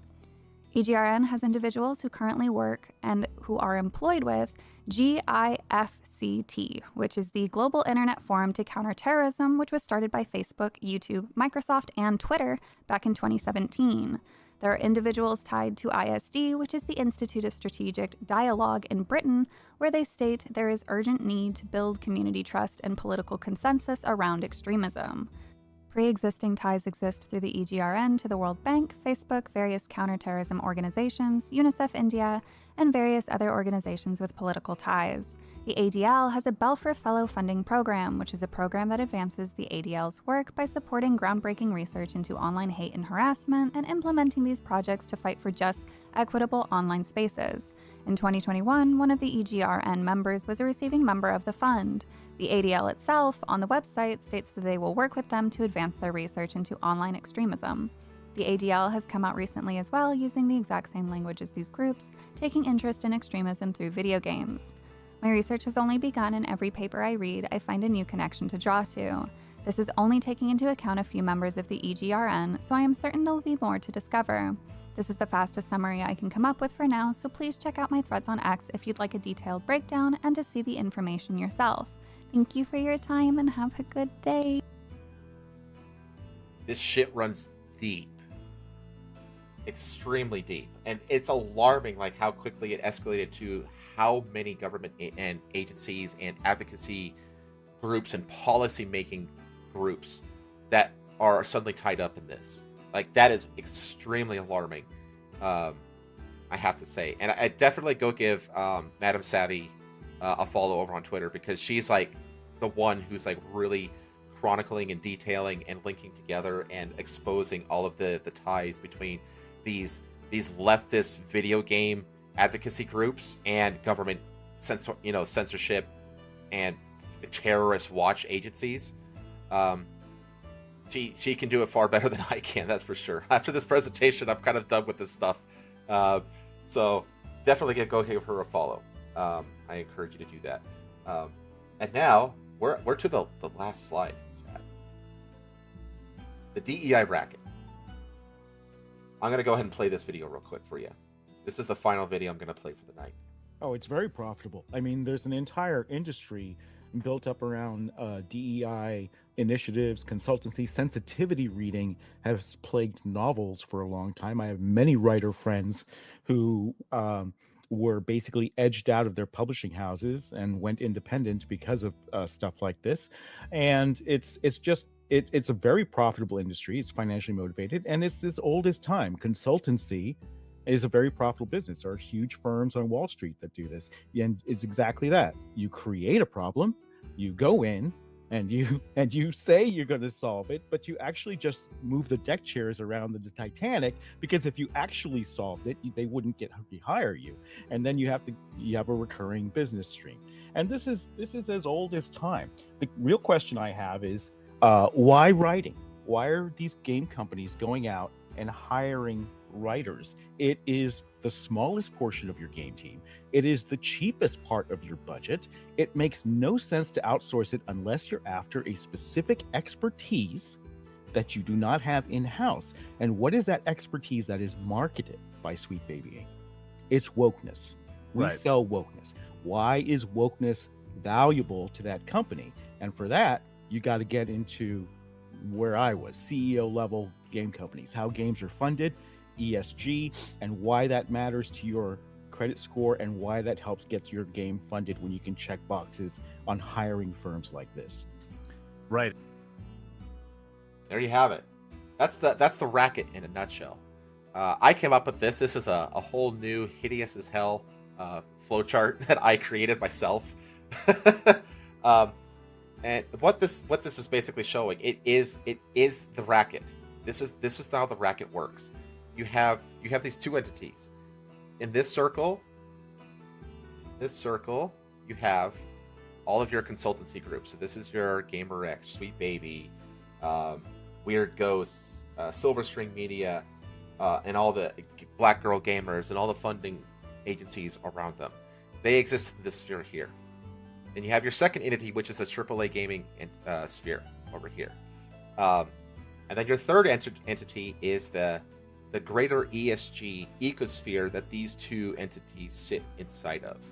And they're talking BlackRock, Vanguard, State Street, Bridge, when you're talking overarching. Within the game industry, you're talking the GDC and conferences like it. These are primary spreaders.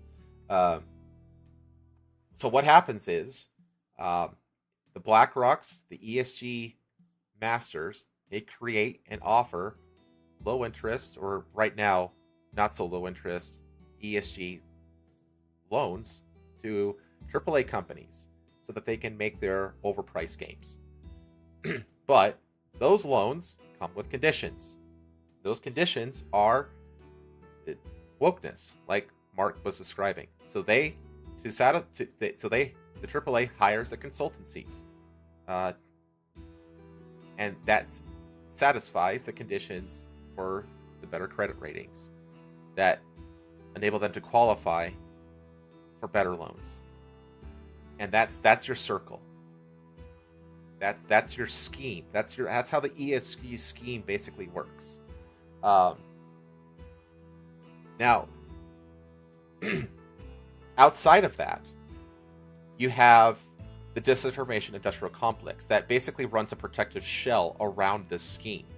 So at the bottom here, you have Polygon, Kotaku, Gamasutra, Rock Paper Shotgun, all of the game journalist outlets basically that essentially run cover and create fake narratives in defense of their friends within these two green circles within the AAA and consultancy spheres. They collaborate with outside sources like Wikipedia here, and that basically allows them to create and reinforce a fake narrative.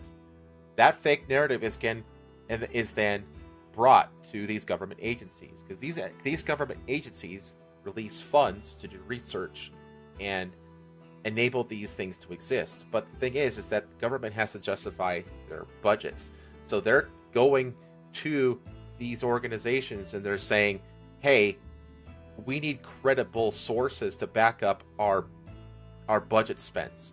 So that's what they do. They come here, they all cite each other, they write papers and cite each other in the racket, and that way they have a well-sourced information laundering scheme of fake narrative and fake information, of disinformation, that the government then uses to justify giving these entities money to protect this racket. That's how the racket works, essentially. And I'll say this, like right now, the the discourse is focusing in on Sweet Baby Inc. But like I said, the focus is actually shifting more to this government agency side of things right now. I think people hopefully wise up to this greater scheme, because when you look at this, if you go after Sweet Baby Inc., let's say you go after Sweet Baby Inc. and you get them, they go away tomorrow. You know, who cares? All the people in Sweet Baby Inc. are just going to filter into these other consultancy agencies or even directly into the AAA companies. You know, nothing changes by that happening. This is a Hydra, and you can't kill a Hydra by chopping off its heads. That's not how you go about killing a Hydra. You have to starve it. You have to starve a Hydra to kill it. And to do that, you have to basically go after the funding sources. So I came up with three things that we can all do to kind of combat this. One, vote with your wallet en masse. Like I said before, 300,000 plus users on the SBI detected curation group means $21 million lost right out of the gate for any company that uses SBI. Even if only, like, let's say half of them, that's still $10+ million. The group is still growing. When you in a shrinking AAA industry, that's meaningful. And this is the thing, like, you have to impact them to where the amount that they lose on the product is more than the amount of money they save by getting low interest ESG loans, essentially. Because they're like, well, if we, right now, we're getting a $10 million discount on the loan if we go with ESG funds. It's like, okay, great. But if that consistently means that they lose 60, 70, 80, 90 million dollars on the final product, well, now they've lost more than they saved. So the deal becomes rotten, essentially. That's how voting with your wallet manifests in terms of the financials of the scenario. You make it so these games fail and that they can't possibly recover the costs with the money from the loans, essentially. That's what you have to do. So that's what voting with your wallet means. Now, voting with your wallet only means anything if there's enough people doing it. And to do that, you got to just continue to spread awareness. This is how the power of the game journals has diminished so much since the original Gamergate. Spreading awareness about how awful game journals are and how corrupt and leftist psychopaths they are has severely diminished their influence since the original Gamergate. And that's because of awareness spreading. Okay, DEI rackets, they're strong right now, but being active in spreading awareness, I say active, that's what activism is. That's how you diminish their influence and starve the racket. And then the third thing is just to engage in the industry. A lot of recent success stories came out of small indie and AA studios. We're talking Pow World and Helldivers, things like that. And even smaller games too. Even smaller than that, little indie games like Summer House and things like that. The barrier to entry isn't as difficult as it might seem, I don't think. And the more options there are outside the scheme, the more or the less their influence is, essentially. That's why Japan and Korea are so powerful right now, because those are major game developers outside of the scheme. And those options diminish the power of the scheme. The more you engage in the industry outside the scheme, the less power this has. And once you starve the funding and these AAA game studios start to realize that this racket isn't worth it, all these consultancy agencies, they will starve and die as a byproduct of that. That to me is the best strategy going forward. If you have anything better, leave it in the comments. Because I don't want to just be all doom and gloom. I want to try to come up with ways to actually meaningfully change this shit. So anyway, that's the end of my presentation. Amazingly, it is, how long has it been? I started at 3:15, 3.5 hours. That's right in the wheelhouse, actually. Cool. I was thinking between 3 and 4 hours, so that's perfect. I hope that you got something out of this. You learned something. Got caught up on what the hell is going on with all this scandal. It was a fun project, but I have to say I never want to do a project based on current events again anytime soon. Because trying to keep up with shit in current events, if you want to do it and really do it well, you have to be doing this stuff full time, and I am not that guy. I want to do more historical based stuff. The next what I want to do, I want to do a presentation on Sir Francis Drake. One of the fewer recognized but incredibly but incredible mad lad of a pirate that guy actually was. And it's also very on brand for me. So that's the next one I want to do. If you ever have ask anybody or anybody ask you like, hey, what's this going on? Send them the link to this. This is like everything up to this point, at least. I think I wasn't completely comprehensive, but I think I was comprehensive enough to give everybody a good grasp of everything. So I hope you had a good time, and get out there and make a difference. So anyway, I'm gonna take off. I'm gonna enjoy the rest of my Sunday, and I hope you do as well. The Watch Is Yours chat. Take care. See you next time.